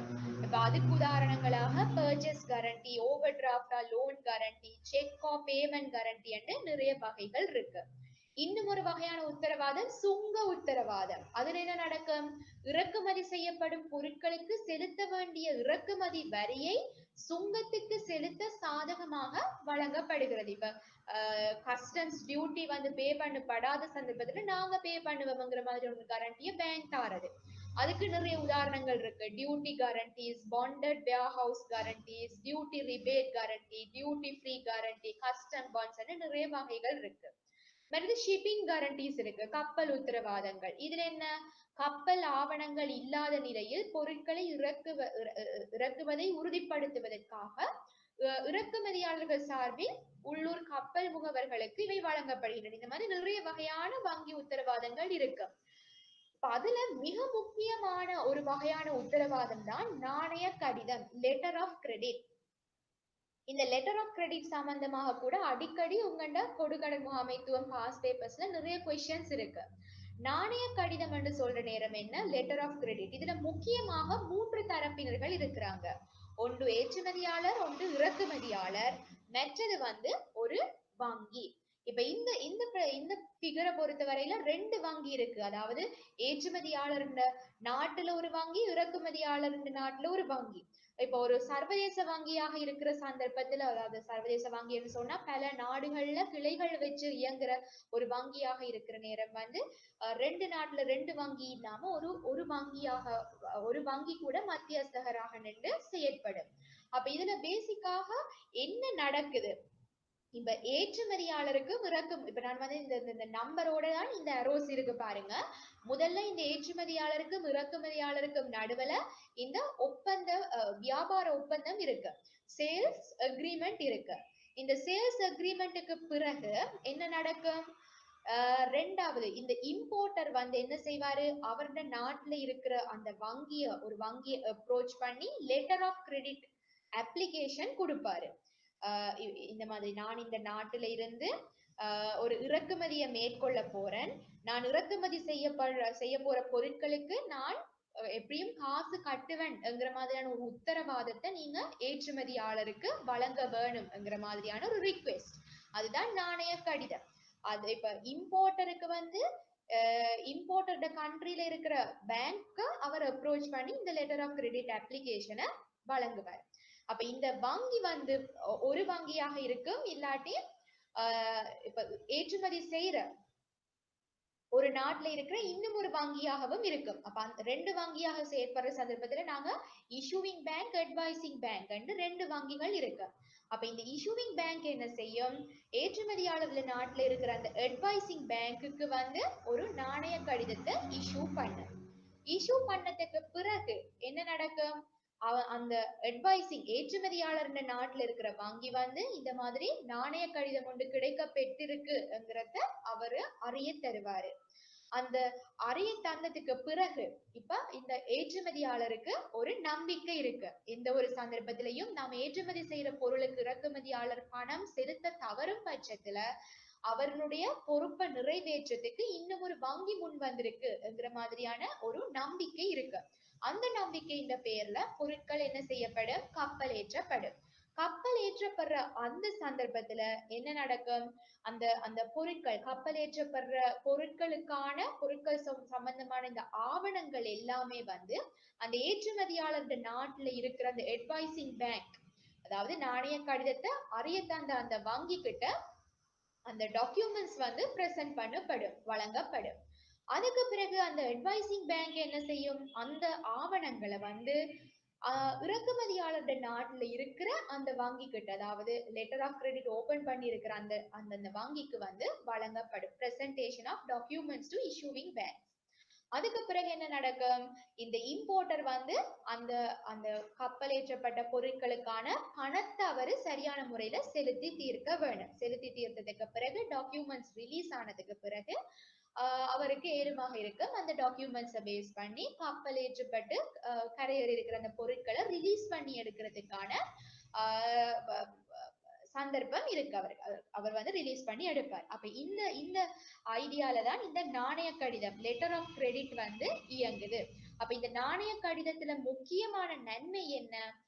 ஏதோ இரண்டு நாடுகள்ல இருக்கிற முகம் தெரியாத இந்த ஏற்றுமதியாளர் இறக்குமதியாளர்கள் ரெண்டு பேருக்கும் இடையில முக்கியமான அந்த அந்த அந்த நம்பிக்கைய அதாவது என்னது, அந்த ஏற்றுமதி செய்யப்படுற பொருட்களுக்கான பேமெண்ட் கொடுப்பனவு கட்டாயம் கிடைக்கும்ங்கிற மாதிரியான ஒரு உறுதிப்பாட்டை நம்பிக்கையை வழங்குறது தான் இந்த நாணய கடிதத்தின் முக்கியமான தேவை. ஓகே, சர்வதேச நிதியிடல் சர்வதேச வியாபாரங்களுக்கு நிதியிடல்ல இந்த லெட்டர் ஆஃப் கிரெடிட் வந்து மிகவும் முக்கியமான, நீங்களும் கேள்விப்பட்டிருப்பீங்க, மிகவும் முக்கியமான ஒரு வகையான கடன் பொருள். இது வந்து கடன் பொருள் என்று சொல்றதை விட இது வந்து ஒரு முக்கியமான உத்தரவாதம். ஓகே, ஆனா ஒரு வகையில இது வந்து கடன் பொருளாகத்தான் நாங்க கருத வேணும். அடுத்தது இன்னும் இப்ப எங்களோட இந்த கடன் பொருட்கள் பற்றின டிஸ்கஷனை முடிக்கிறதுக்கு எங்களுக்கு இன்னும் 2 வகையான கடன் பொருட்கள் இருக்கு.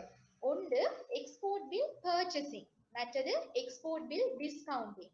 எக்ஸ்போர்ட் பில் பர்ச்சேசிங் என்று சொல்ற நேரம் என்ன? ஏற்றுமதி பற்றுச்சீட்டு கொள்முதல். எக்ஸ்போர்ட் பில் டிஸ்கவுண்டிங் என்று சொல்ற நேரம் ஏற்றுமதி பற்றுச்சீட்டு கழிவிடல். உங்கள்ட்ட 2-3 பாஸ் பேப்பர்ஸ்ல இந்த இந்த ரெண்டுக்கும் இடையில இருக்கிற வித்தியாசம், ஏற்றுமதி பற்றுச்சீட்டு கொள்முதலுக்கும் ஏற்றுமதி பற்றுச்சீட்டு கழிவிடலுக்கும் இருக்கிற டிஃபரன்ஸ் அவங்க கேட்டிருக்கிறாங்க. இப்ப நீங்க ஞாபகம் வச்சுக்கொள்ளுங்க, ஏற்றுமதி பற்றுச்சீட்டு கழிவிடல் எக்ஸ்போர்ட் பில் டிஸ்கவுண்டிங் என்று சொல்றது வந்து எக்ஸாக்ட்லி நாங்க இப்போ ஃபேக்டரிங்க பத்தி படிச்சோம், கடன் வசதி கழிவிடல் பத்தி படிச்சோம். இந்த வசதி வந்து இந்த வசதிக்கு ஈக்குவல் ஆனதுங்கிறத நீங்க ஞாபகம் வச்சுக்கொள்ளுங்க. இப்ப ஃபேக்டரிங்கன்னா நான் உங்களுக்கு என்னன்னு சொல்லி தந்தேன், இந்த இன்வாய்ஸை வந்து என்ன செய்வாங்க, அதனுடைய முதிர்ச்சி காலத்துக்கு முன்பே, அதாவது கடன் பெறுநர் வந்து கடனை தீர்க்கிறதுக்கு அந்த கடன் தவணை காலத்துக்குள்ளேயே அவர் என்ன செய்யறாரு, ஒரு வங்கி கிட்ட கொண்டு போய் வச்சு அதுக்கு எதிராக பணம் பெற்றுக்கொள்றாரு. அந்த மாதிரியான அதே அரேஞ்ச்மெண்ட் தான் சர்வதேச வியாபார ஒரு கண்டெக்ஸ்ட்ல ஃபிட் பண்றோம்னு சொன்னா அது இந்த ஏற்றுமதி பற்றுச்சீட்டு கழிவிடல். இந்த ஸ்லைட்ல இருக்கிறத வாட்சி பாருங்க.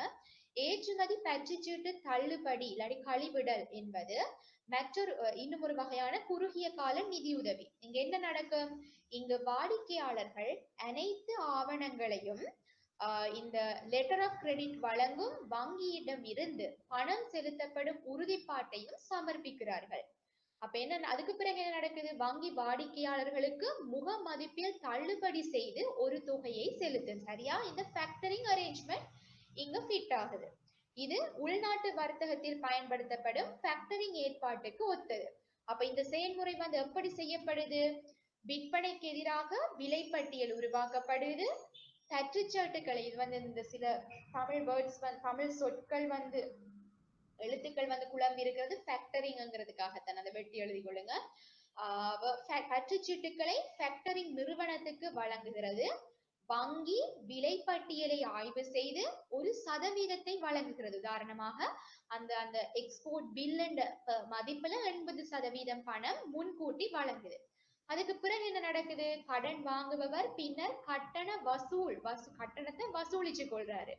அதுக்கு பிறகு வணிக வாடிக்கையாளர்கள் அல்லது கடனாளிகள் கட்டணத்தை வழங்கும் போது மீதமுள்ள 20% விலைப்பட்டியல் மதிப்பை ஃபேக்டர் உங்களுக்கு வழங்குறாரு.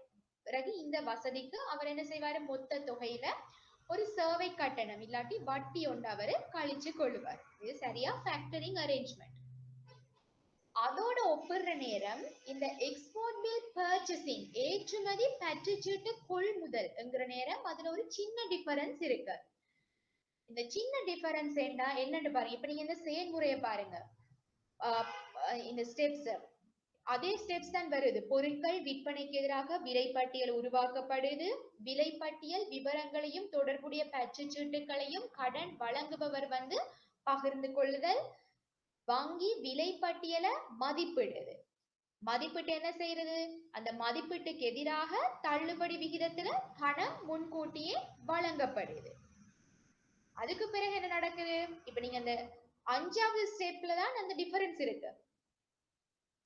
வணிகத்தில் கடன் பட்டுள்ளவர் கடன் பாட்டாளர்களிலிருந்து பணத்தை சேகரிச்சு கொள்றாரு. பிறகு விலைப்பட்டியல் தீர்க்கப்பட்ட பிறகு வங்கிக்கு அந்த கடன் தொகை திருப்பி செலுத்தப்படுது. அப்ப இந்த எக்ஸ்போர்ட் பில் பர்ச்சேசிங்க்கும் எக்ஸ்போர்ட் பில் டிஸ்கவுண்டிங்க்கும் இருக்கிற முக்கிய டிஃபரன்ஸ் என்னன்னு சொன்னா, இந்த எக்ஸ்போர்ட் பில் பர்ச்சேசிங் சொல்ற நேரம் ஏற்றுமதியாளர் என்ன செய்யறாரு? அவருக்கு வர வேண்டிய தொகையை உறுதிப்படுத்துற அந்த எக்ஸ்போர்ட் பில்ல அவர் பிணையாக வச்சு ஒரு தொகை கடனை பெற்றுக்கொண்டு அவர் மீள் செலுத்துறாரு. அதுதான் இந்த export bill purchasing and arrangement. ஆனா இந்த export bill discounting and arrangement என்ன? சரியா ஃபேக்டரிங் வசதி மாதிரி. அதாவது அந்த அந்த அந்த ஃபேக்டரிங் வசதி மாதிரின்னு சொல்ற நேரம் அந்த பற்றுச்சீட்டை அவர் அந்த வங்கிக்கு கொடுத்து அந்த வங்கியின் ஒரு பெர்சன்டேஜ் அவர் ஏற்கனவே பெற்றுக்கொள்றார். அதுக்கு பிறகு அந்த வங்கி கடன் பெறுநர்கிட்ட இருந்து கடன் தொகையை பெற்றதுக்கு பிறகு அந்த செட்டில்மெண்ட் எடுத்துக்கொண்டதுக்கு பிறகு அந்த 20% கூட இந்த ஏற்றுமதியாளருக்கு மீள் செலுத்தப்பட்டு அதுல ஒரு சேவை கட்டணம் மட்டும் சார்ஜ் பண்ணப்படுது. ஓகே, இதுதான் இது ரெண்டுக்கும் இடையில இருக்கிற முக்கிய டிஃபரன்ஸ். சோ அதோட நாங்க இந்த லிஸ்ட்ல இருக்கிற வியாபாரங்களுக்கான அவங்களுடைய நிதி தேவைகளுக்காக இருக்கக்கூடிய கடன் பொருட்கள், வித்தியாசமான கடன் பொருட்கள் பத்தி கூட நாங்க ஒரு பேசிக்கான ஐடியா படிச்சிருக்கிறேன். இப்ப நான் கிட்டத்தட்ட 18 வகையான கடன் பொருட்களுக்கு இருக்கிற அதோட பண்புகளை நாங்க பார்த்துட்டு வந்திருக்கிறோம். ஓகே, அப்ப நாங்க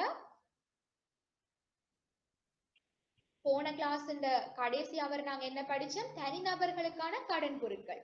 இப்ப இந்த கிளாஸ் இந்த 1 hour வியாபாரங்களுக்கான கடன் பொருட்கள். இப்ப இந்த கடன் பொருட்களோட வித்தியாசமான பண்புகளையும் ஒற்றுமை வேற்றுமைகளையும் நீங்க கட்டாயம் அறிஞ்சிருக்க வேணும். இப்ப நான் உங்களுக்கு இந்த பிரசன்டேஷனை தொடங்குற நேரம் உங்களுக்கு நான் சொன்னேன், கடன் பொருட்கள் என்று சொல்ற நேரம் அதுக்குள்ள கடன்கள் இருக்கு, முற்பணங்கள் இருக்கு. நான் சொன்னேன், கடன்களை நாங்க லோன்ஸ் என்று சொல்லுவோம், முற்பணங்களை நாங்க அட்வான்சஸ் என்று சொல்லுவோம். இந்த லோன்ஸ் கடன்களுக்கும் முற்பணங்களையும் ரெண்டையும் சேர்த்து தான் நாங்க கடன் பொருட்கள் என்று பொதுவாக நாங்க ரிஃபர் பண்ணுவோம். ஆனா இந்த கடன்களுக்கும் முற்பணங்களுக்கும் இடையில ஒரு சின்ன டிஃபரன்ஸ் இருக்கு. அதை நாங்க இந்த பிரசன்டேஷன் முடிஞ்சதுக்கு பிறகு நாங்க ரீவிசிட் பண்ணுவோம் நான் உங்களுக்கு போன கிளாஸ்ல சொன்னேன். இப்ப நாங்க இத்தனை வகையான கடன் பொருட்களையும் பார்த்துட்டு வந்ததுக்கு பிறகு எங்களுக்கு இந்த கடன்களுக்கும் முற்பணங்களுக்கும் இடையில இருக்கிற வித்தியாசத்தை லேசாக விளங்கிக் கொள்ள முடியும். இப்ப கடன்களுக்கு உதாரணங்கள் நாங்க சொல்லலாம், இந்த வீட்டு கடன்கள், இல்லாட்டி வாகன கடன்கள், இல்லாட்டி வியாபாரங்களுக்கான தவணை கடன்கள். இதுகள் இந்த கடன்களுக்கு உதாரணங்கள். அட்வான்சஸ் முற்பணங்களுக்கு உதாரணம் சொல்ல வேணுமெண்டா வங்கி மேலதிக பற்று, இல்லாட்டி குறுகிய கால பணசந்தை கடன்கள், இதுகள் வந்து முற்பணங்களுக்கு உதாரணங்கள். இப்ப நான் இந்த உதாரணங்களை வச்சு உங்களுக்கு விளங்கக்கூடியதாக இருக்கும். இந்த கடன்கள் என்று சொல்ற நேரம் கடன்களுக்கான பண்புகளும் முற்பணங்களுக்கான பண்புகளுக்கும் இடையில் இருக்கிற சின்ன வித்தியாசம். என்னென்ன வித்தியாசங்கள் இருக்கு நான் இந்த ஸ்லைட்ல மென்ஷன் பண்ணிருக்கிற மாதிரி, இந்த கடன்கள் வந்து பொதுவாக நீண்ட காலத்துக்காக வழங்கப்படுறது. முற்பணங்கள் வந்து குறுகிய கால அவசர தேவைகளுக்காக வழங்கப்படுறது. மற்றது இந்த கடன்கள் வந்து என்ன பொதுவாக தவணை தவணையாக மீள் செலுத்தப்படும். ஆனா முற்பணங்கள் வந்து நான் முன்னால விளங்கப்படுத்தின மாதிரி இந்த ரிவால்விங் பேசிஸ்ல பாவிக்கப்பட்டு இந்த கேபிட்டலும் அசலும் வட்டியும் ஒரே குறுகிய காலத்துல ஒரே தடவையில மீள் செலுத்தப்படுறதாக இருக்கு. ஓகே, மற்றது இந்த இந்த கடன்களுக்கு வந்து ஏற்கனவே அக்ரியான ஒரு வட்டி வீதம் இருக்கு. அப்ப தவணை என்று சொல்ற நேரம் அதுக்குள்ள மூலதனமும் வட்டியும் சேர்ந்து இருக்கு. இந்த முற்பணம் என்று சொல்ற சந்தர்ப்பங்கள்ல அதுலயும் வட்டி இருக்கு. ஆனா சில சந்தர்ப்பங்கள்ல வட்டிக்கு பதிலாக என்ன நடக்கும், அதுக்கான ஒரு ஒரு ஃபீ கட்டணம் என்று சொல்லுவார், ஒரு கட்டணம் மறவிடப்படும். ஓகே, மற்றது இன்னும் ஒரு வித்தியாசம் என்னன்னு சொன்னா, இப்ப கடன்கள் எடுத்துக்கொண்டோம்னா நான் சொன்னேன்னா அது கொஞ்சம் நீண்ட காலத்துக்கு. நீண்ட காலம் என்று சொல்ற நேரம் அது வந்து தொகையும் கொஞ்சம் பெரிய தொகையாக இருக்கும். மற்றது அதனோட சம்பந்தப்பட்ட என்ன சட்ட ரீதியான தேவைப்பாடுகள், சட்ட ரீதியாக பூர்த்தி செய்ய வேண்டிய ஒப்பந்தங்கள், மற்றது நிறைவேற்ற வேண்டிய விஷயங்கள், டாக்குமெண்டேஷன் ஆவணப்படுத்தல் விஷயங்கள் வந்து கொஞ்சம் காம்ப்ளிகேட்டடாக இருக்கு. இப்ப அட்வான்சஸ் நல்ல உதாரணம் தான் வங்கி மேலதிக பற்று. அதுகள் வந்து மிகவும் எளிதாக பெற்றுக்கொள்ளக்கூடியதாக இருக்கும். ஏன் அது வந்து குறுகிய காலத்துக்காக இருக்கும். மற்றது வந்து தொகையும் வந்து சிறிய தொகைக்கானதாக இருக்கும். அதனால இந்த சட்ட ரீதியான அதாவது ஒரு முற்பணத்தை பெற்றுக்கொள்றதுக்கு சட்ட ரீதியாக நிறைவேற்ற வேண்டிய கடமைகளும் வந்து குறைவானதாக இருக்கு. மற்றது இந்த பிணையங்களை பொறுத்த வரையில பொதுவாக இந்த வியாபாரங்களுக்கு கடன்கள் வழங்குற நேரம் பிணையங்கள் ஏதாவது ஒரு வகையான பிணையங்கள் பெறப்படும். இப்ப அட்வான்சஸ பொறுத்த வரையில பிணையங்கள் பெற்றுக்கொண்டோ சில சந்தர்ப்பங்கள பிணையங்களை பெற்றுக்கொள்ளாமலோ வழங்கப்படும். இதுதான் இந்த கடன்களுக்கும் முற்பணங்களுக்கும் இடையில இருக்கிற சின்ன நூலளவான சில வித்தியாசங்கள். இப்ப இதுவும் கூட உங்களோட பாஸ் பேப்பர்ல 2-3 தடவை கேட்டிருக்கிறாங்க, இந்த கடன்களுக்கும் முற்பணங்களுக்கும் இடையில இருக்கிற வித்தியாசங்கள். பொதுவாக 5 மார்க்ஸுக்கு ஒவ்வொரு கேள்வியும் தரப்படும். அப்ப நீங்க வந்து உங்களுக்கு ஏழுமானதாக இருக்கணும், ஒரு 5 பாயிண்ட் பிரீஃபா உங்களுக்கு டிஸ்கஸ் பண்றதுக்கு ஏழுமானதாக இருக்க வேணும். ஓகே, இன்னும் ஒரு சின்ன விஷயம் சொல்லணும், இதுதான் இந்த பிரசன்டேஷன் கடைசி ஸ்லைட். இப்ப கடன்களுக்கும் முற்பணங்களுக்கும் இடையில இருக்கிற வித்தியாசம் போலவே இன்னும் ஒன்று இருக்கு, ஃபண்ட் பேஸ்ட், ஃபீ பேஸ்ட் கடன் பொருட்கள். ஃபண்ட் பேஸ்டுக்கும் ஃபீ பேஸ்டுக்கும் இருக்கிற வித்தியாசங்கள் கூட உங்களோட பாஸ் பேப்பர்ஸ்ல அடிக்கடி கேட்கப்படும். ஃபண்ட் பேஸ்ட் என்று சொல்றதுக்கு உதாரணங்கள் தான் டேர்ம் லோன் இல்லாட்டி ஓவர் டிராஃப்ட் ஃபெசிலிட்டி. இது வந்து ஃபண்ட் பேஸ்ட், ஒரு நிதியை அடிப்படையாக கொண்ட கடன் பொருட்கள். நான் ஃபண்ட் பேஸ்ட் இல்லாட்டி ஃபீ பேஸ்ட் என்று சொல்ற நேரம் ஒரு நிதியை அடிப்படையாக கொண்டிராத இல்லாட்டி கட்டண அடிப்படையிலான கடன் பொருட்கள். இது வந்து நாம இதுவரையிலையும் படிச்ச கடன் பொருட்களை டிஃபரண்ட் குரூப் பண்றதுக்கான இன்னும் ஒரு முறை, ஃபண்ட் பேஸ்ட், ஃபீ பேஸ்ட், நிதி அடிப்படையாக கொண்ட மற்றது கட்டண அடிப்படையாக கொண்ட கடன் பொருட்கள். இப்ப கட்டண அடிப்படையான கொண்ட கடன் பொருட்களுக்கு உதாரணங்கள் தான் இந்த நாணய கடிதம், வங்கி உத்தரவாதங்கள். இது ரெண்டுக்கும் இடையில இருக்கிற முக்கிய வித்தியாசம் என்னன்னு சொன்னா, நிதி அடிப்படையாக கண்ட கடன் பொருட்கள் என்று சொன்னா ஒரு கடன் பெறுநர் அவருடைய நிதி தேவையை நிறைவு செய்யறதுக்காக கடன் கேட்டு வர சந்தர்ப்பங்கள்ல இந்த நிதியை அடிப்படையாக கொண்ட கடன் பொருட்கள்ல அந்த சந்தர்ப்பத்துல வங்கியில இருந்து ஒரு தொகை பணம் வந்து வெளியே செல்லும். இப்ப யோசிச்சு பாருங்க, ஒரு வங்கி மேலதிக பெற்று வசதி இல்லாட்டி காலக்கடன் வசதி ஒன்றை நாம கடன் பெறுநருக்கு வழங்க போறோம் என்று சொன்னா ஒரு தொகை பணம் வந்து உடனடியாக வெளியேறுது. வங்கி வந்து ஒரு தொகை பணத்தை தூக்கி கடன் பெறுநருக்கு கொடுக்க வேணும். அப்ப இது வந்து அந்த வங்கியின் திரவத்தன்மையை அந்த சந்தர்ப்பத்துல குறைக்குது. இத மைண்ட்ல வச்சுக்கொண்டு நீங்க கட்டண அடிப்படையிலான கடன் பொருட்களை பாக்குறீங்கன்னு சொன்னா அதுக்கு நல்ல ஒரு உதாரணம் தான் நாணய கடிதம். இப்ப நாணய கடிதத்துல என்ன நடக்குது? இப்ப நான் உங்களுக்கு விளங்கப்படுத்தினதை வச்சு யோசிச்சு பாத்தீங்கன்னு சொன்னா ஆரம்பத்திலேயே இது வந்து எந்த எந்த ஒரு ஒரு ஒரு கடன் எந்த ஒரு காசு வெளிப்பாய்ச்சலும் வங்கி கிட்ட இருக்கா? இல்ல. ஆரம்பத்துல என்ன நடக்குது? வங்கி வந்து ஒரு உத்தரவாதம் ஒரு உத்தரவாத ஒப்பந்தம் ஒன்று மட்டும்தான். அப்ப இந்த சந்தர்ப்பத்துல வங்கியில இருந்து உடனடியாக காசு வந்து வெளியே போகாது. அதனால வங்கியின் திரவத்தன்மையில உடனடியாக எந்த ஒரு குறைச்சலும் ஏற்படாது. இது வந்து இப்ப லெட்டர் ஆஃப் கிரெடிட் இல்லாட்டி பேங்க் கேரண்டி வங்கி உத்தரவாதம் என்று சொல்ற நேரம் இதுவும் ஒரு வகையான கடன் பொருள். ஆனா இந்த கடன் பொருளை வழங்குற சந்தர்ப்பத்துல கடன் பெறுநருக்கு எந்த ஒரு தொகையையும் வங்கி தூக்கி கொடுக்காது. இது உத்தரவாதம் மட்டும்தான். இப்ப ஏதோ ஒரு சந்தர்ப்பத்துல நாம யாருக்கு நாம இந்த லெட்டர் ஆஃப் கிரெடிட் ஓபன் பண்ணி கொடுத்துருக்கிறோமோ அவரு சரியான முறையில சொல்லுவேன் கடனை அந்த இன்வாய்ஸ் வேல்யூ அவர் மீள் செலுத்த இல்லைன்னு சொன்னாதான் அங்க வங்கிக்கு இந்த அந்த வங்கிக்கு ஏற்றுமதியாளருக்கு இந்த லெட்டர் ஆஃப் கிரெடிட்டை சில நேரம் பணம் அவருக்கு வழங்க வேண்டியதாக இருக்கு. மற்றபடி எந்த ஒரு சந்தர்ப்பத்திலையுமே பணம் வந்து ஒரு தொகையாக வெளியேறாது. அதுதான் இந்த நிதி அடிப்படையிலான மற்றும் கட்டண அடிப்படையிலான கடன் பொருட்களுக்கு இருக்கிற வித்தியாசம். பொதுவாக இந்த நிதி அடிப்படையிலான கடன் பொருட்களுக்கு வந்து வட்டி அறவிடப்படும். ஆனா இந்த மாதிரி லெட்டர் ஆஃப் கிரெடிட் இந்த மாதிரியான கடன் பொருட்களுக்கு வட்டி அறவிடப்படாது. அதுக்கு நாங்க என்ன சொல்லுவோம்? கட்டணம் அறவிடப்படும். பொதுவாக கமிஷன் அறவிடப்படும். அப்ப நாங்க இதுவரையில படிச்ச கடன் பொருட்களை நாங்க கடன்கள் மற்றும் முற்பணங்கள் என்ற ஒரு வகையாக பிரிச்சு பார்க்கலாம். இன்னொரு வகையால நிதி அடிப்படையான கடன் பொருட்கள், கட்டண அடிப்படையிலான கடன் பொருட்கள் என்று இன்னொரு வகையாக பிரிச்சு பார்க்கலாம். ஓகே, அப்ப இது வந்து மிகவும் நீளமான ஒரு பிரசன்டேஷன். இதுல நான் வந்து உங்களுக்கு வியாபாரத்துக்கு வழங்கப்படுற 18 வகையான கடன் பொருட்களையும் தனி நபர்களுக்கு வழங்குற கிட்டத்தட்ட 15 வகையான கடன் பொருட்களையும் உங்களோட டிஸ்கஸ் பண்ணியிருக்கிறேன். இப்ப நீங்க பாஸ் பேப்பர்ஸ் எடுத்து பாத்தீங்கன்னு சொன்னா கிட்டத்தட்ட உங்கள்கிட்ட கேட்கப்பட்டிருக்கிற கேள்விகள் எல்லாமே இந்த எத்தனை 15 18 சொன்னேன். நம்ம கிட்டத்தட்ட 33 வகையான கடன் பொருட்களை பேஸ் பண்ணித்தான் இருக்கு.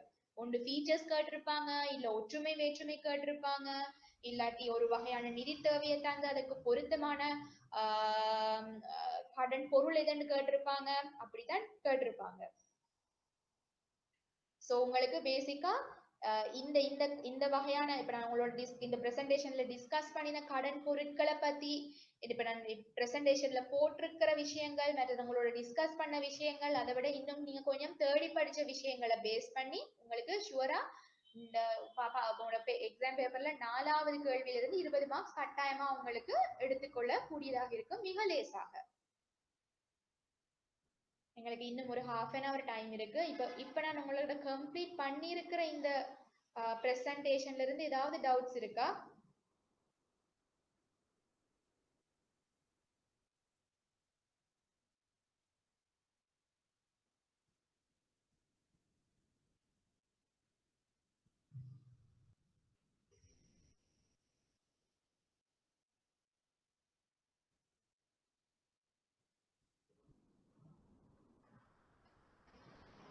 ஓகே, நீங்க chat பாக்ஸ்லயும் உங்களுக்கு ஏதாவது டவுட்ஸ் இருந்தா போடலாம்.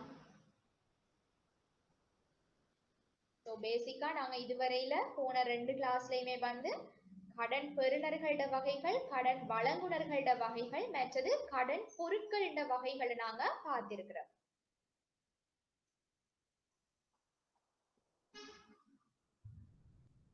ஓகே, உங்களுக்கு டவுட்ஸ் இல்லைன்னு சொன்னா இன்னும் ஒரு பிரசன்டேஷன் கொண்டு வந்திருக்கிறேன். இந்த பிரசன்டேஷன்ல வந்து கொடுகடன் கொள்கை, கொடுகடன் கலாச்சாரம். எங்கட முதலாவது கிளாஸ்ல வந்து நான் உங்களுக்கு இந்த கொடுகடன் கொள்கை, கொடுகடன் கலாச்சாரம்ங்கிறத வெரி பிரீஃபா டச் பண்ணினேன். இப்ப இந்த பிரசன்டேஷன்ல நாங்க அதை கொஞ்சம் டீட்டெயிலாக படிப்போம். கொடுகடன் கொள்கை, கிரெடிட் பாலிசி. இப்ப பாலிசி என்று சொல்ற நேரம் இப்ப கொடுகடன் கொள்கையை விடுங்க, கிரெடிட் பாலிசியை விடுங்க. இப்ப பாலிசி என்று சொல்ற நேரம் என்ன, உங்களுக்கும் சரி எனக்கும் சரி, நாம என்ன சொல்லுவோம், எங்க எங்க ஒவ்வொருத்தருக்கும் தனித்தனியான என்ன சொல்லுவோம், தனித்தனியான பாலிசி கொள்கைகள் வச்சிருப்போம். இந்த கொள்கை பல விஷயங்கள் அந்த கொள்கைக்கு இணங்கதான் நாங்க செய்வோம், பல விஷயங்கள் அந்த கொள்கைக்கு இல்லைன்னு சொன்னா நாம செய்ய மாட்டோம். அது மாதிரி தான் எந்த ஒரு நிதி வழங்கும் நிறுவனத்திலையும் இந்த கொடுகடன் கொள்கைகள் இருக்கு. கொடுகடன் கொள்கைகள் என்று சொல்ற நேரம் என்ன, வித்தியாசமான அணுகுமுறைகள். நாங்க இப்ப அந்த அந்த கொள்கைகளுக்கு ஏற்ப இருந்த கடன் கேட்டு வார ஒரு நபர் வந்து அந்த கடன் கேட்டு வார அந்த நிதி நிறுவனத்துல இருக்கிற கொடுகடன் கொள்கைக்கு இணங்க இருக்குன்னு சொன்னாதான் அந்த நபருக்கு கடன்கள் வழங்கப்படும். முதலாவது பாயிண்ட வாட்சி பாருங்க. கடன்களை வழங்கும் போது எழும் கொடுகடன் இடரை முகாமைத்துவம் செய்வதற்கு வங்கியின் நிர்வாகத்தால் ஏற்றுக்கொள்ளப்பட்ட அணுகுமுறைகள் மற்றும் வழிமுறைகள். இதைத்தான் நாங்க கிரெடிட் பாலிசி என்று சொல்லுவோம். கொடுகடன் கொள்கை, ஏற்றுக்கொள்ளப்பட்ட அணுகுமுறைகள் மற்றும் வழிமுறைகள். அப்ப இந்த மாதிரியான அணுகுமுறைகள் வழிமுறைகள் இதுகளுக்கு ஏற்ப இருக்கு என்று சொன்னாதான் நாம கடன் கேட்டு வர அந்த நபருக்கு கொடுகடன்களை நாங்க வழங்குவோம். அப்ப எந்த ஒரு கொடுகடன் வழங்கும் நிதி நிறுவனத்திலையும் இந்த இந்த இந்த அணுகுமுறைகள் வழிமுறைகள் எல்லாமே வந்து கொள்கைகளாக வகுக்கப்பட்டு ஆவணப்படுத்தப்பட்டு இருக்கு. இப்ப ஒரு கிரெடிட் பாலிசி இருக்குன்னு சொன்னா அத வந்து இந்த கொடுகடன் வழங்கலோட சம்பந்தப்பட்டிருக்கிற எல்லா நபர்களும் வந்து சரியான முறையில ஒரே முறையில கடைபிடிக்க வேணும். அப்படி ஒழுங்கான முறையில அணுகுமுறைப்படுத்த வேணும்ங்கிறதுக்காகத்தான் இந்த அணுகுமுறைகள் வழிமுறைகள் எல்லாமே சரியான முறையில என்னது ஒப்புதல் அளிக்கப்பட்டு ஆவணப்படுத்தப்பட்டு இருக்கு. ஓகே, இப்ப நாங்க இந்த ஸ்லைட்ல இருக்கிற பாயிண்ட்ஸை வாட்சி பார்த்த வேண்டாம். கடன்களை வழங்கும் போது எழும் கொடுகடன் இடரை முகாமைத்துவம் செய்வதற்கு வங்கியின் நிர்வாகத்தால் ஏற்றுக்கொள்ளப்பட்ட அணுகுமுறைகள் மற்றும் வழிமுறைகளை உச்சரிக்கும் ஆவணம் ஒரு வங்கியின் கடன் கொள்கை ஆகும். மேலும் இது கொடுகடன்களை திறம்பட நிர்வகிப்பதற்கான வழிமுறைகளை வங்கி ஊழியர்களுக்கு வழங்குகிறது. இப்ப இந்த கடன் கொள்கை கையேடு என்று சொல்லுவோம், அதாவது கிரெடிட் பாலிசி மேனுவல் என்று சொல்ற நேரம் என்ன, இந்த கிரெடிட் பாலிசி கொடுகடன் கொள்கைகள் எல்லாத்தையுமே சரியான முறையில எழுத்துல இட்டு ஆவணப்படுத்தி ஒப்புதல் அளிக்கப்பட்டு வைக்கப்பட்டிருக்கிற அந்த கையேடு தான் கிரெடிட் பாலிசி மேனுவல். இதுல வந்து எல்லா விஷயங்களும் வந்து உச்சரிக்கப்பட்டிருக்கு. ஒரு நபர் வந்து கடன் கேட்டு வாராருன்னு சொன்னா அந்த கடன் கேட்டு வார நபரை எப்படி மதிப்பீடு செய்யறது, மற்றது நம்ம அடுத்த கிளாஸ்ல படிப்போம் கொடுகடன் படிமுறைகள். அப்ப அந்த கொடுகடன் படிமுறையில் இருக்கிற ஒவ்வொரு செயற்பாட்டையும் எப்படி நாங்க செய்ய வேணும் என்று எல்லா விதமான விஷயங்களையும் அணுகுமுறைகள் வழிமுறைகள் எல்லா விஷயங்களையுமே வந்து டாக்குமெண்ட் பண்ணி இருப்பாங்க இந்த கிரெடிட் பாலிசி மேனுவல்ல. இப்ப இது வந்து இந்த கிரெடிட் மேனேஜ்மெண்ட் கொடுகடன் முகாமைத்துவத்தை சரியான முறையில லேசான முறையில செய்து கொள்றதுக்கு வந்து லேசாக இருக்கும். இப்ப இந்த கிரெடிட் பாலிசி இந்த நன்மைகளை தான் நாங்க வார வார ஸ்லைட்ல பார்ப்போம். சோ இப்போ உங்களுக்கு கிரெடிட் பாலிசி மேனுவல் என்று சொன்னா என்னென்னு உங்களுக்கு விளங்கி இருக்கு. அப்ப இந்த ஆவணத்துல கடன் நிர்வாகம் சம்பந்தமான அனைத்து வழிமுறைகளையும் வந்து உள்ளடக்கி இருப்பாங்க. இப்போ ஒரு வங்கிக்கோ இல்லாட்டி நிதி நிறுவனத்துக்கோ எந்த ஒரு நிறுவனத்துக்கும் எந்த ஒரு கடன் வழங்கும் நிறுவனத்துக்கும் வந்து ஏதாவது ஒரு கொடுகடன் கொள்கை வந்து கட்டாயம் இருக்க வேணும். எல்லா வங்கிகள்லயும் நிதி நிறுவனங்கள்லயும் ஒரே வகையான கொள்கை இருக்காது. இப்ப கொள்கைகள் வந்து வேறுபடும். அதைத்தான் நாங்க பார்க்கும் அடுத்த ஸ்லைட்ல. ஆனா ஏதோ ஒரு வகையான கடன் கொள்கை வந்து கட்டாயம் வகுக்கப்பட்டு சரியான முறையில ஆவணப்படுத்தப்பட்டு இருக்க வேணும். இந்த மாதிரி சரியான ஒரு கிரெடிட் பாலிசி கொடுகடன் கொள்கை வந்து சரியாக இருக்கிற சந்தர்ப்பத்துல என்ன சரியான ஒரு டிரெக்ஷன் இருக்கு, சரியான ஒரு திசை இருக்கு. அப்போ ஒவ்வொரு வங்கிக்கும் அவர்களின் கடன் கொள்கை வகுக்கப்பட்டு இருக்க வேண்டும் மற்றும் வங்கியின் பரந்த கடன் கொள்கையை ஒப்புதல் மற்றும் செயல்படுத்துறதுக்கான இறுதி பொறுப்பு யாருக்கிட்ட இருக்கு? போர்ட் ஆஃப் டிரெக்டர்ஸ், பணிப்பாளர் குழுவுக்கிட்ட இருக்கு. இப்போ ஒரு வங்கி, நான் முன்னால சொன்ன மாதிரி ஒரு வங்கியோ நிதி நிறுவனமோ எல்லா எல்லா எல்லா நிறுவனங்கள்லயும் ஒரே வகையான கடன் கொள்கை இருக்காது. ஆனா ஏதோ ஒரு விதத்துல கடன் கொள்கை ஒன்று கட்டாயமாகவே உச்சரிக்கப்பட்டு அமுல்படுத்தப்பட்டு இருக்க வேணும். அப்போ ஒரு வங்கி வந்து வங்கியோ நிதி நிறுவனமோ கடன் கொள்கை ஒன்றை உருவாக்கி கொள்ற சந்தர்ப்பத்துல என்னென்ன விதமான விஷயங்களை அவங்க கவனத்தில் கொள்ள வேணும் தான் இந்த ஸ்லைட்ல காட்டுறேன். இப்ப ஒரு கடன் கொள்கையை உருவாக்குற நேரம் முக்கியமாக முதலாவதாக பார்க்க வேண்டியது என்னன்னு சொன்னா அந்த வங்கியின் நோக்கங்கள். பொதுவாக எல்லா வங்கியின் நோக்கமுமே இலாபம் உழைக்கிறது தான். எந்த வங்கியுமே வந்து என்னது பொதுமக்களோட நலனுக்காக மட்டும் செயற்படுறது இல்லை. எல்லா வங்கிகளுமே ஒரு இலாபத்தை எதிர்பார்த்துதான் அவங்க இந்த நிதியியல் இடையீட்டு செயற்பாட்டுல ஈடுபட்டு இருக்கிறாங்க. ஆனா அந்த இலாபத்தை உழைக்கிறதுக்கான வழிகள் வித்தியாசப்படும். இப்ப சில வங்கிகள் வந்து ஷார்ட் டேர்ம் ப்ராஃபிட்டபிலிட்டி, குறுகிய காலத்துல எப்படி லாபம் உழைக்கிறது என்று பார்ப்பாங்க.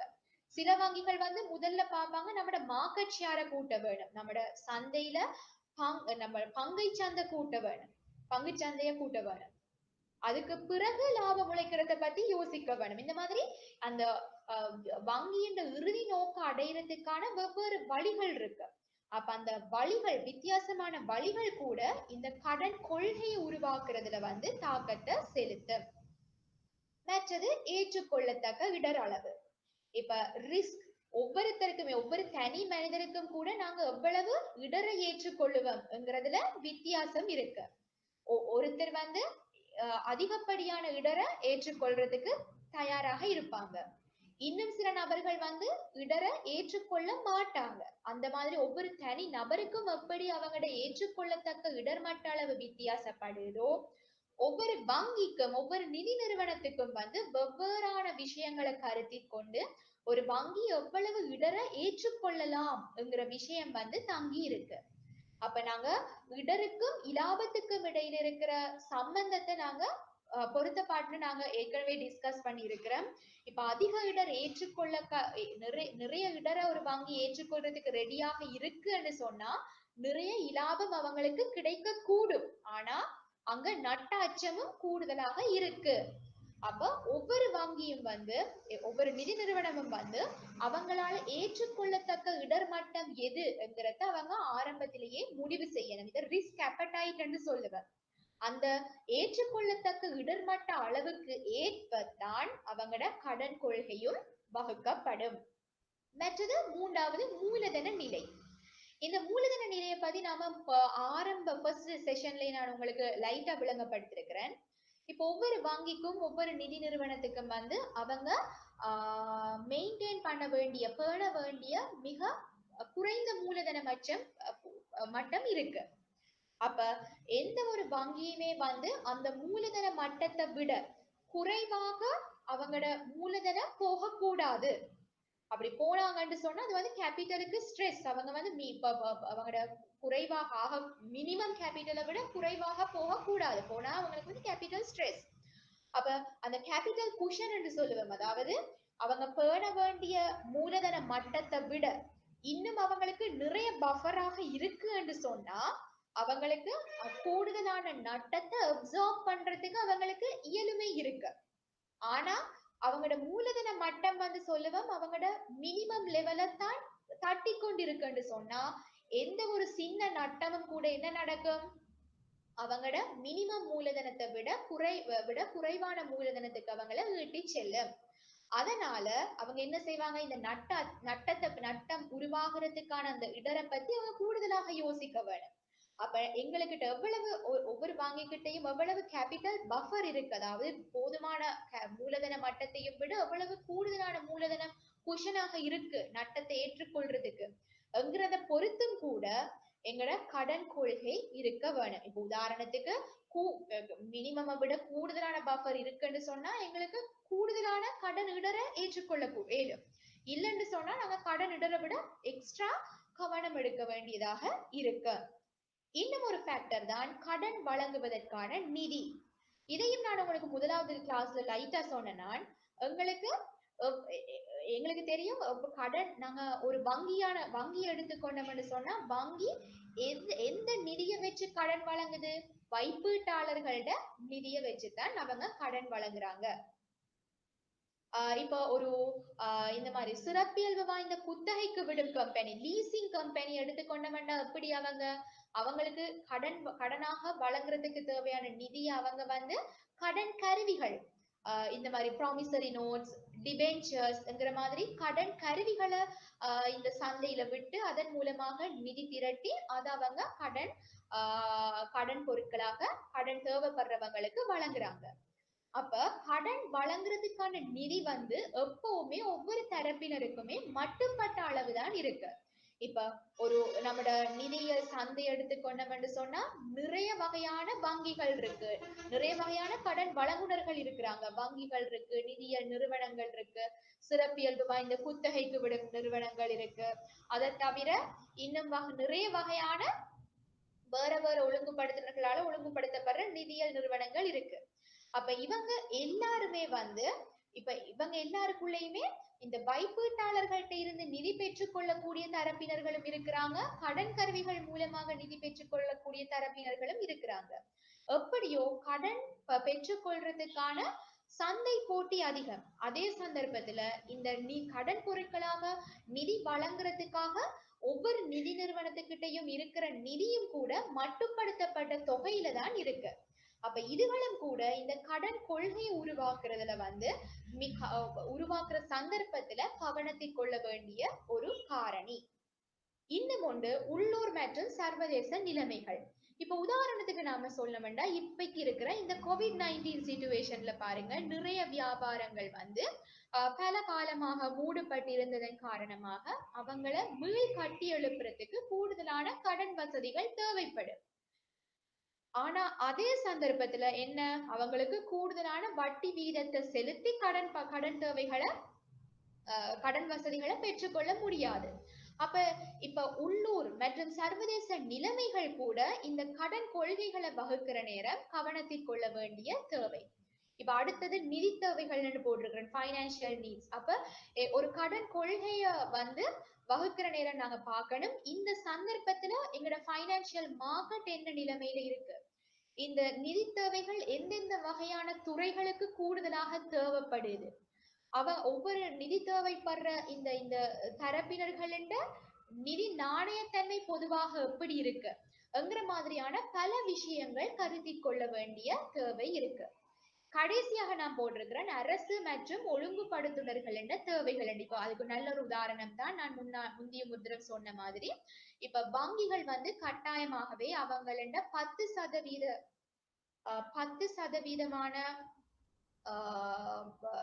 அதாவது மொத்த கடன் தொகையிலிருந்து 10% கடன் பொருட்கள் விவசாயத்தை டார்கெட் பண்ண மாதிரி இருக்கணும்.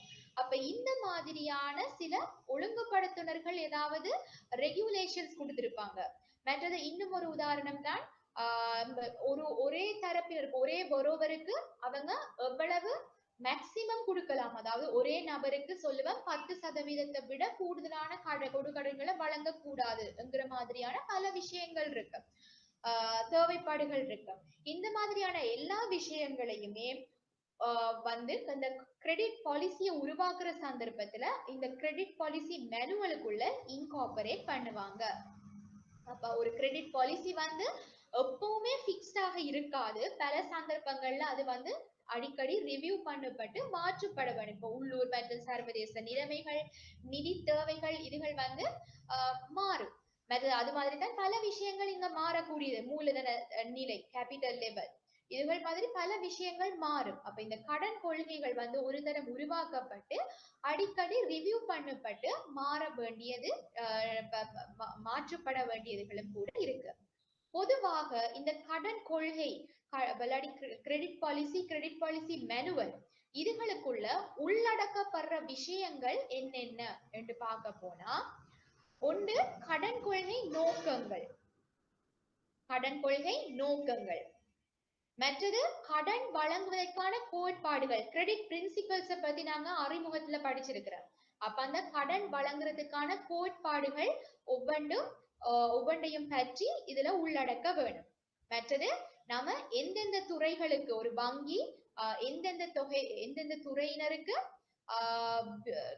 கடன்கள் வழங்குறத வந்து என்கரேஜ் பண்றாங்க, எந்தெந்த பிரிவினர்களுக்கு கடன்கள் வழங்கப்படக்கூடாது என்கிற மாதிரியான விஷயங்கள். மற்றது கடன் விரிவாக்கம். இப்ப கூடுதலாக இப்ப லோன் போர்ட்போலியோவை நாங்க எக்ஸ்பேண்ட் பண்ணணும்னு சொன்னா அதுக்கு என்னென்ன மார்க்கெட்டிங் ஸ்ட்ராட்டஜிஸ் இருக்கு, ஒரு கடன் கேட்டு வார நபரை நாங்க எப்படி மதிப்பீடு செய்யறோம், ஒரு கடன் நிர்வாக செயற்பாடுகள் எப்படி செய்ய போறோம், ஒரு கடன் ஒரு லோன் இன்ட்ரெஸ்ட் ரேட்டை நாங்க எப்படி டிசைட் பண்ண போறோம். ஒரு இன்ட்ரெஸ்ட் ரேட் சொல்ற நேரம் கட்டாயமாக அது இடரோட கனெக்ட் பண்ணப்பட்டிருக்கும், ரிஸ்கோட கனெக்ட் பண்ணப்பட்டிருக்கும். மற்றது மார்க்கெட் ரேட். இப்ப நிலைமை எடுத்துக்கொண்டோம்னு சொன்னா மார்க்கெட் ரேட்ஸ் எல்லாம் பொதுவாக குறைவாக இருக்கு. அப்ப எங்களோட லோன் பிரைசிங் ஸ்ட்ராட்டஜி வந்து ஒரு கடனுக்கான விலை தீர்மானிக்கிற அந்த இன்ட்ரெஸ்ட் ரேட்டும் வந்து அதுக்கு ஏத்த மாதிரியாக இருக்கணும். மற்றது கடன் ஒப்புதல் அளிக்கும் பொறிமுறை, யாருக்கு கடன் ஒப்புதல் அளிக்கிறதுக்கான உரிமை இருக்கு, உரிமையில அந்த பொறுப்பு இருக்குங்கிற மாதிரி எல்லா. மற்றது ரிகவரி, நாங்க எப்படி ஏதாவது செயற்படா கடன்களாக ஏதாவது கடன்கள் போற சந்தர்ப்பத்துல என்னென்ன வகையான உத்திகளை வச்சு நாங்க கடன்களை மீட்டு கொள்ளலாம், இந்த மாதிரியான நிறைய விஷயங்கள் கிட்டத்தட்ட கொடுகடனை முகாமைத்துவம் செய்வது சம்பந்தமாக A to Z எல்லா விஷயங்களையுமே உள்ளடக்கி இருக்கிற அந்த டாக்குமெண்ட்டை தான் நாங்க சொல்லுவோம் கிரெடிட் பாலிசி மேனுவல், கடன் கொள்கை ஆவணம் என்று சொல்லுவோம். ஓகே, அதுல இந்த மாதிரியான எல்லா விஷயங்கள் A to Z எல்லா விஷயங்களுமே உருவாக்கப்பட்டிருக்கு, இன்கார்பரேட் பண்ணப்பட்டிருக்கு, உள்ளடக்கப்பட்டிருக்கு. இந்த மாதிரியான ஒரு கிரெடிட் மேனுவல் கடன் கொள்கை ஆவணம் இருக்கிறதுன்ற நன்மைகள் என்னென்னங்கிறதான் இந்த பிரசன்டேஷன்ல லிஸ்ட் டவுன் பண்ணப்பட்டிருக்கு. இப்ப வாட்சி பாருங்க.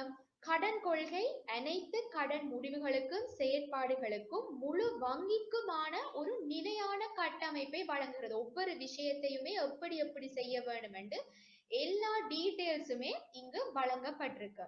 இதன் மூலம் வங்கியின் அனைத்து அதிகாரிகளுக்கும் தொடர்புடையவர்களுக்கும் பொதுவான குறிக்கோள் மற்றும் பொதுவான ஒரு திசை வழங்கப்படுகிறது. கடன் கொள்கை குறிப்பிட்ட திணைக்களங்கள் மற்றும் குறிப்பிட்ட அதிகாரிகளுக்கான கடன் தொடர்பான பொறுப்புகளை நிர்ணயிக்கிறது. யாரு கடனை ரிவ்யூ பண்ணணும், மதிப்பீடு செய்யணும், யாரு ரிவ்யூ பண்ணணும், யாரு அப்ரூவ் பண்ணணும், இந்த மாதிரி கடன் ஒப்புதல் அளிக்கிறது அந்த கடன் ப்ரோசஸ்ல சம்பந்தப்பட்ட ஒவ்வொரு விஷயங்களுக்கும் யார் யாரு பொறுப்பானவங்கங்கிற மாதிரியான எல்லா விஷயங்களுமே வந்து இந்த கடன் கொள்கை ஆவணத்துல வந்து குறிப்பிடப்பட்டிருக்கு. இது கொடுகடன் நடவடிக்கைகளை ஒழுங்குபடுத்துகிறது மற்றும் ஒரே வேலை பலரினால் நிறைவேற்றப்படுவதனையும் தடுக்கிறது. இப்ப ஒரு கடன் ஒரு லோனை அப்ரூவ் பண்றேன்னு சொன்னா அதுல அத்தாரிட்டி ஒவ்வொரு லிமிட்டுக்கும் மென்ஷன் பண்ணப்பட்டிருக்கு. இவ்வளவு கடன் வந்து தொகை இவ்வளவாக இருந்தா சில நேரம் பிரான்ச் மேனேஜருக்கு அதை அப்ரூவ் பண்ணி கொடுக்கலுமானதாக இருக்கு. கடன் தொகை கூடுதலாக இருந்தா அது கிரெடிட் கமிட்டிக்கு போட வேண்டியதாக இருக்கு. அப்ப இது வந்து சரியான முறையில இந்த கிரெடிட் மேனுவல்ல இதெல்லாம் வந்து லிஸ்ட் பண்ணப்பட்டிருக்கு.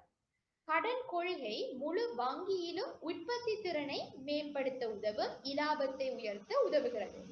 கடன் மற்றும் கட்டண விதிமுறைகளுக்கு வரும்போது அனைத்து வாடிக்கையாளர்களுக்கும் ஒரே மாதிரியான நிபந்தனைகளை விதிக்க முடிகிறது. இப்ப நாங்க வந்து இந்த நம்மளோட கடன் கேட்டு வர கஸ்டமர்ஸ வந்து பேண்டா பிரிச்சிருப்போம்.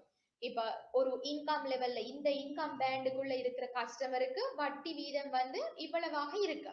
பர்சனல் லோனை உதாரணத்துக்கு எடுத்துக்கொண்ட மாட்டான்.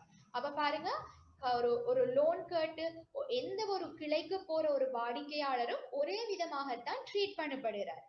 மற்றது கடைசியா போட்டிருக்கிறேன், கடன் மீட்புக்கு பொருத்தமான உத்திகளையும் பயன்படுத்த உதவுகிறது. ஓகே, அப்ப இந்த கடன் இப்ப எங்களுக்கு தெரியும் எந்த ஒரு விஷயத்தையுமே வந்து எப்படி செய்யறதுங்கிறத சரியான முறையில நாங்க ஆவணப்படுத்தி வச்சோம் என்று சொன்னா அந்த ஆவணம் வந்து எங்களுக்கு சரியான ஒரு வழிகாட்டியாக அமையும். அது மாதிரி தான் அது வந்து சரியான ஒரு வழிகாட்டி.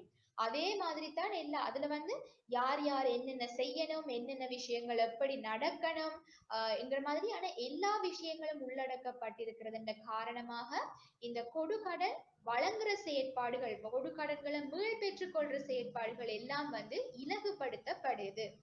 இதுதான் எங்களுக்கு இந்த கிரெடிட் பாலிசி, கடன் கொள்கை மற்றது கடன் மேனுவல், இந்த ரெண்டும் இருக்க வேண்டியதுக்கான முக்கிய தேவைப்பாடு. கட்டாயமாகவே ஏதோ ஒரு விதத்துல ஏதோ ஒரு வடிவத்துல கடன் கொள்கையும் கடன் கையேடும் வந்து கட்டாயமாக எந்த ஒரு நிதி நிறுவனத்திலையும் இருக்க வேண்டும். கொடுக்கடன் கலாச்சாரம், இப்ப இந்த கொடுக்கடன் கொள்கையோட சேர்த்து நாங்க இந்த கொடுக்கடன் கலாச்சாரம் கிரெடிட் கல்ச்சரையும் பத்தி டிஸ்கஸ் பண்ணி இன்றைய கிளாஸ முடிக்கலாம். இப்ப கொடுக்கடன் கலாச்சாரம், கலாச்சாரம் என்று சொன்னா என்ன? இப்ப நீங்க கொடுக்கடனை விடுங்களேன், இப்ப நாங்க பாலிசிய பத்தி பாக்குற நேரம் எங்களோட தனிப்பட்ட ஒவ்வொருத்தருக்கும் ஒவ்வொரு விதமான கொள்கைகள் இருக்கிற மாதிரி கலாச்சாரம் என்றா என்ன? இப்போ எங்களோட ஒவ்வொரு விதமான குடும்பங்களுக்கும் ஒவ்வொரு விதமான ஒவ்வொரு விதமான தரப்பினர்களுக்கும் வந்து ஒவ்வொரு விதமான கலாச்சாரங்கள் இருக்கு. அது கலாச்சாரம் வந்து எப்படி உருவாகுது? ஒரே விஷயத்தை நாங்க ஒரே மாதிரி திருப்பி திருப்பி திருப்பி திருப்பி செய்யற நேரம் வந்து அது வந்து எங்களோட கலாச்சாரமாக மாறுது.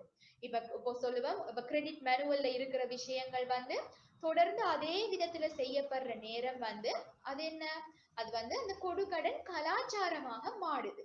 அது வந்து சில விஷயங்கள் வந்து தொடர்ந்து செயற்படுறதன் மூலமாக அந்த அந்த செயற்பாடுகள் வந்து அதே மாதிரி தான் செய்யப்படும். அதுல இருந்து டீவியேட் ஆகாது. அப்ப லாங் டேர்ம்ல இந்த மாதிரி சரியான கடன் கொள்கைகள் வகுக்கப்பட்டு சரியான முறையில அமுல்படுத்துறதன் மூலமாக எங்களுக்கு ஒவ்வொரு நிதி நிறுவனத்துக்கும் விசேடமான கொடுக்கடன் கலாச்சாரங்களை எங்களுக்கு ஏற்படுத்தி கொள்ளக்கூடியதாக இருக்கு. இப்ப இந்த ஸ்லைட்ல சொல்லியிருக்கிறேன், கடன் கலாச்சாரம் என்பது கொடுக்கடன் முகாமைத்துவம் தொடர்பான நடத்தை, நம்பிக்கைகள், தத்துவம், சிந்தனை, பாணி மற்றும் வெளிப்பாடு ஆகியவற்றின் கலவை ஆகும். வலுவான கடன் கலாச்சாரம் கொண்ட ஒரு வங்கி நீண்ட கால பார்வையை கொண்டிருக்கிறது. அதன் இடர் சகிப்புத்தன்மை வரையறுக்கும் தெளிவான கொள்கையை கொண்டிருக்க, மேலும் இடர் நிர்வாகம் திடமானதாக இருக்க. அப்ப கிரெடிட், இப்ப உங்களுக்கு இந்த பிரசன்டேஷன்ல டிஸ்கஸ் பண்ணின கொடுக்கடன் கொள்கை, கொடுக்கடன் கலாச்சாரம் என்று சொல்றது சரியான முறையில ஒவ்வொரு நிதி நிறுவனத்திலையுமே எஸ்டாப்ளிஷ் பண்ணப்பட்டு இருக்கணும்.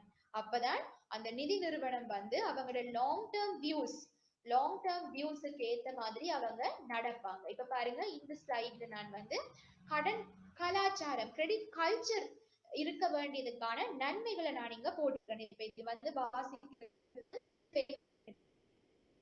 உயர்வான மட்டத்தை அடைவதற்கு தொடர்ச்சியான அர்ப்பணிப்பு, அன்றாட முடிவுகளை எடுப்பதற்கான தர்க்க ரீதியான கட்டமைப்பு, பொதுவான கடன் தொடர்பாடல் மொழி, கடன் அடிப்படைகளுக்கு தொடர்ந்த கவனம், அதாவது கிரெடிட் பிரின்சிபல்ஸுக்கு தொடர்ந்த கவனம், மாற்றங்களின் போதும் மாறாத கொடுக்கடன் பற்றிய எண்ணக்கரு, இடர் எடுப்பதில் சீரான மற்றும் நிலையான அணுகுமுறை, வங்கி முகாமைத்துவத்தின் எதிர்பார்ப்புகள் மற்றும் அதற்கான காரணங்கள் பற்றிய புரிதல், நீண்ட கால பார்வை, தனிநபர் இலாப இலக்குகளை விட வங்கிகளின் நோக்கங்களின் மேலாதிக்கம், வங்கியின் ஒவ்வொரு கொடுக்கடன் பரிவர்த்தனையின் விளைவை பற்றிய விழிப்புணர்வு, முடிவுகள் மற்றும் செயல்களுக்கான தனிப்பட்ட பொறுப்பு, ஆரம்ப எச்சரிக்கைகளை கொண்ட கடன் அமைப்பு, பிரச்சனைகள் ஆரம்பத்தில் அடையாளம் காணப்படுகின்றன.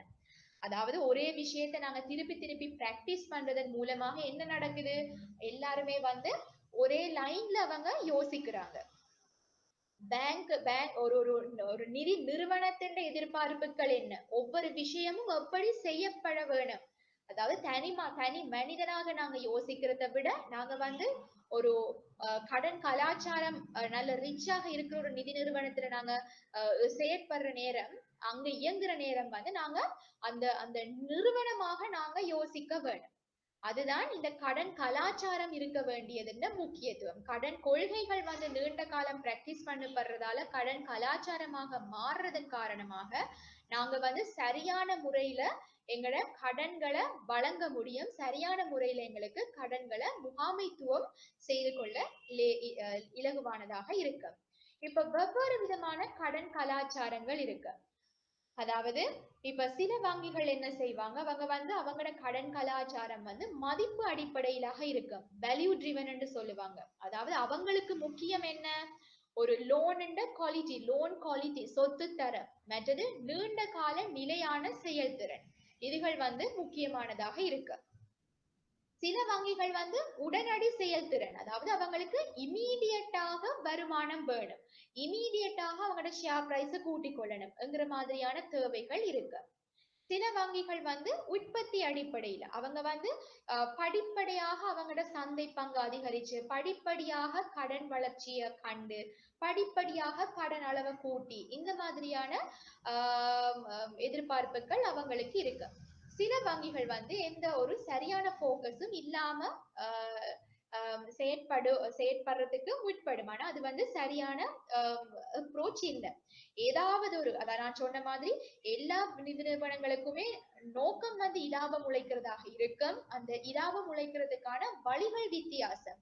அப்ப நாங்க எந்த விஷயத்தை முன்னுரிமைப்படுத்தி எங்களால அந்த நோக்கத்தை அடைய முடியும்ங்கிறத பொறுத்து எங்களோட கடன் கொள்கைகள் வித்தியாசப்படும். அதுக்கேற்ற மாதிரி நீண்ட காலத்துல எங்களோட கடன் கலாச்சாரங்கள் கிரெடிட் கல்ச்சர்ஸும் வந்து ஒரு நிறுவனத்துல எஸ்டாப்ளிஷ் பண்ணப்படும். அவ்வளவுதான் எனக்கு இன்னைக்கு உங்களோட டிஸ்கஸ் பண்ண வேண்டி இருக்கு. இப்ப நீங்க வந்து உங்ககிட்ட ஏதாவது டவுட்ஸ் இருக்குன்னு சொன்னா நீங்க என்கிட்ட கேட்க முடியும்.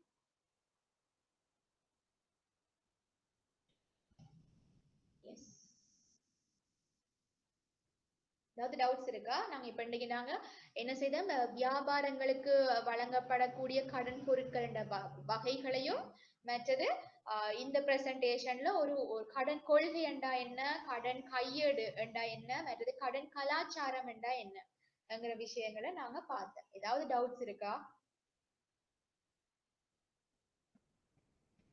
கீர்த்தனா, நினைக்கிறேன் நீங்க மட்டும் தான் ஆன்லைன்ல இருக்கிறீங்க போல இருக்கு. ஏதாவது டவுட்ஸ் இருக்கா? இல்ல இல்ல மிஸ். விளங்கப்படுத்துறது தெளிவா உங்களுக்கு இதான் ஃபர்ஸ்ட் கிளாஸ்? இதான் ஃபர்ஸ்ட் கிளாஸ். ஓகே, சோ நீங்க போன ரெக்கார்டிங்ஸ் கேட்டீங்களா இல்ல? நான் லாஸ்டா நடந்த கிளாஸ்னா ஹாஃப்ல தான் வந்து ஜாயின் பண்ணினேன். இன்னும் நான் பழைய ரெக்கார்ட்ஸ் கேட்கல. Okay okay, fine fine. So அந்த ரெக்கார்டிங்ஸையும் கேளுங்க. உங்களுக்கு ஏதாவது டவுட்ஸ் இருக்குன்னு சொன்னா நீங்க என்கிட்ட கிளாரிஃபை பண்ணி கொள்ளலாம். Okay okay miss. Okay, so நாங்க அதோட அப்ப கிளாஸை ஸ்டாப் பண்ணுவேன். Thank you very much.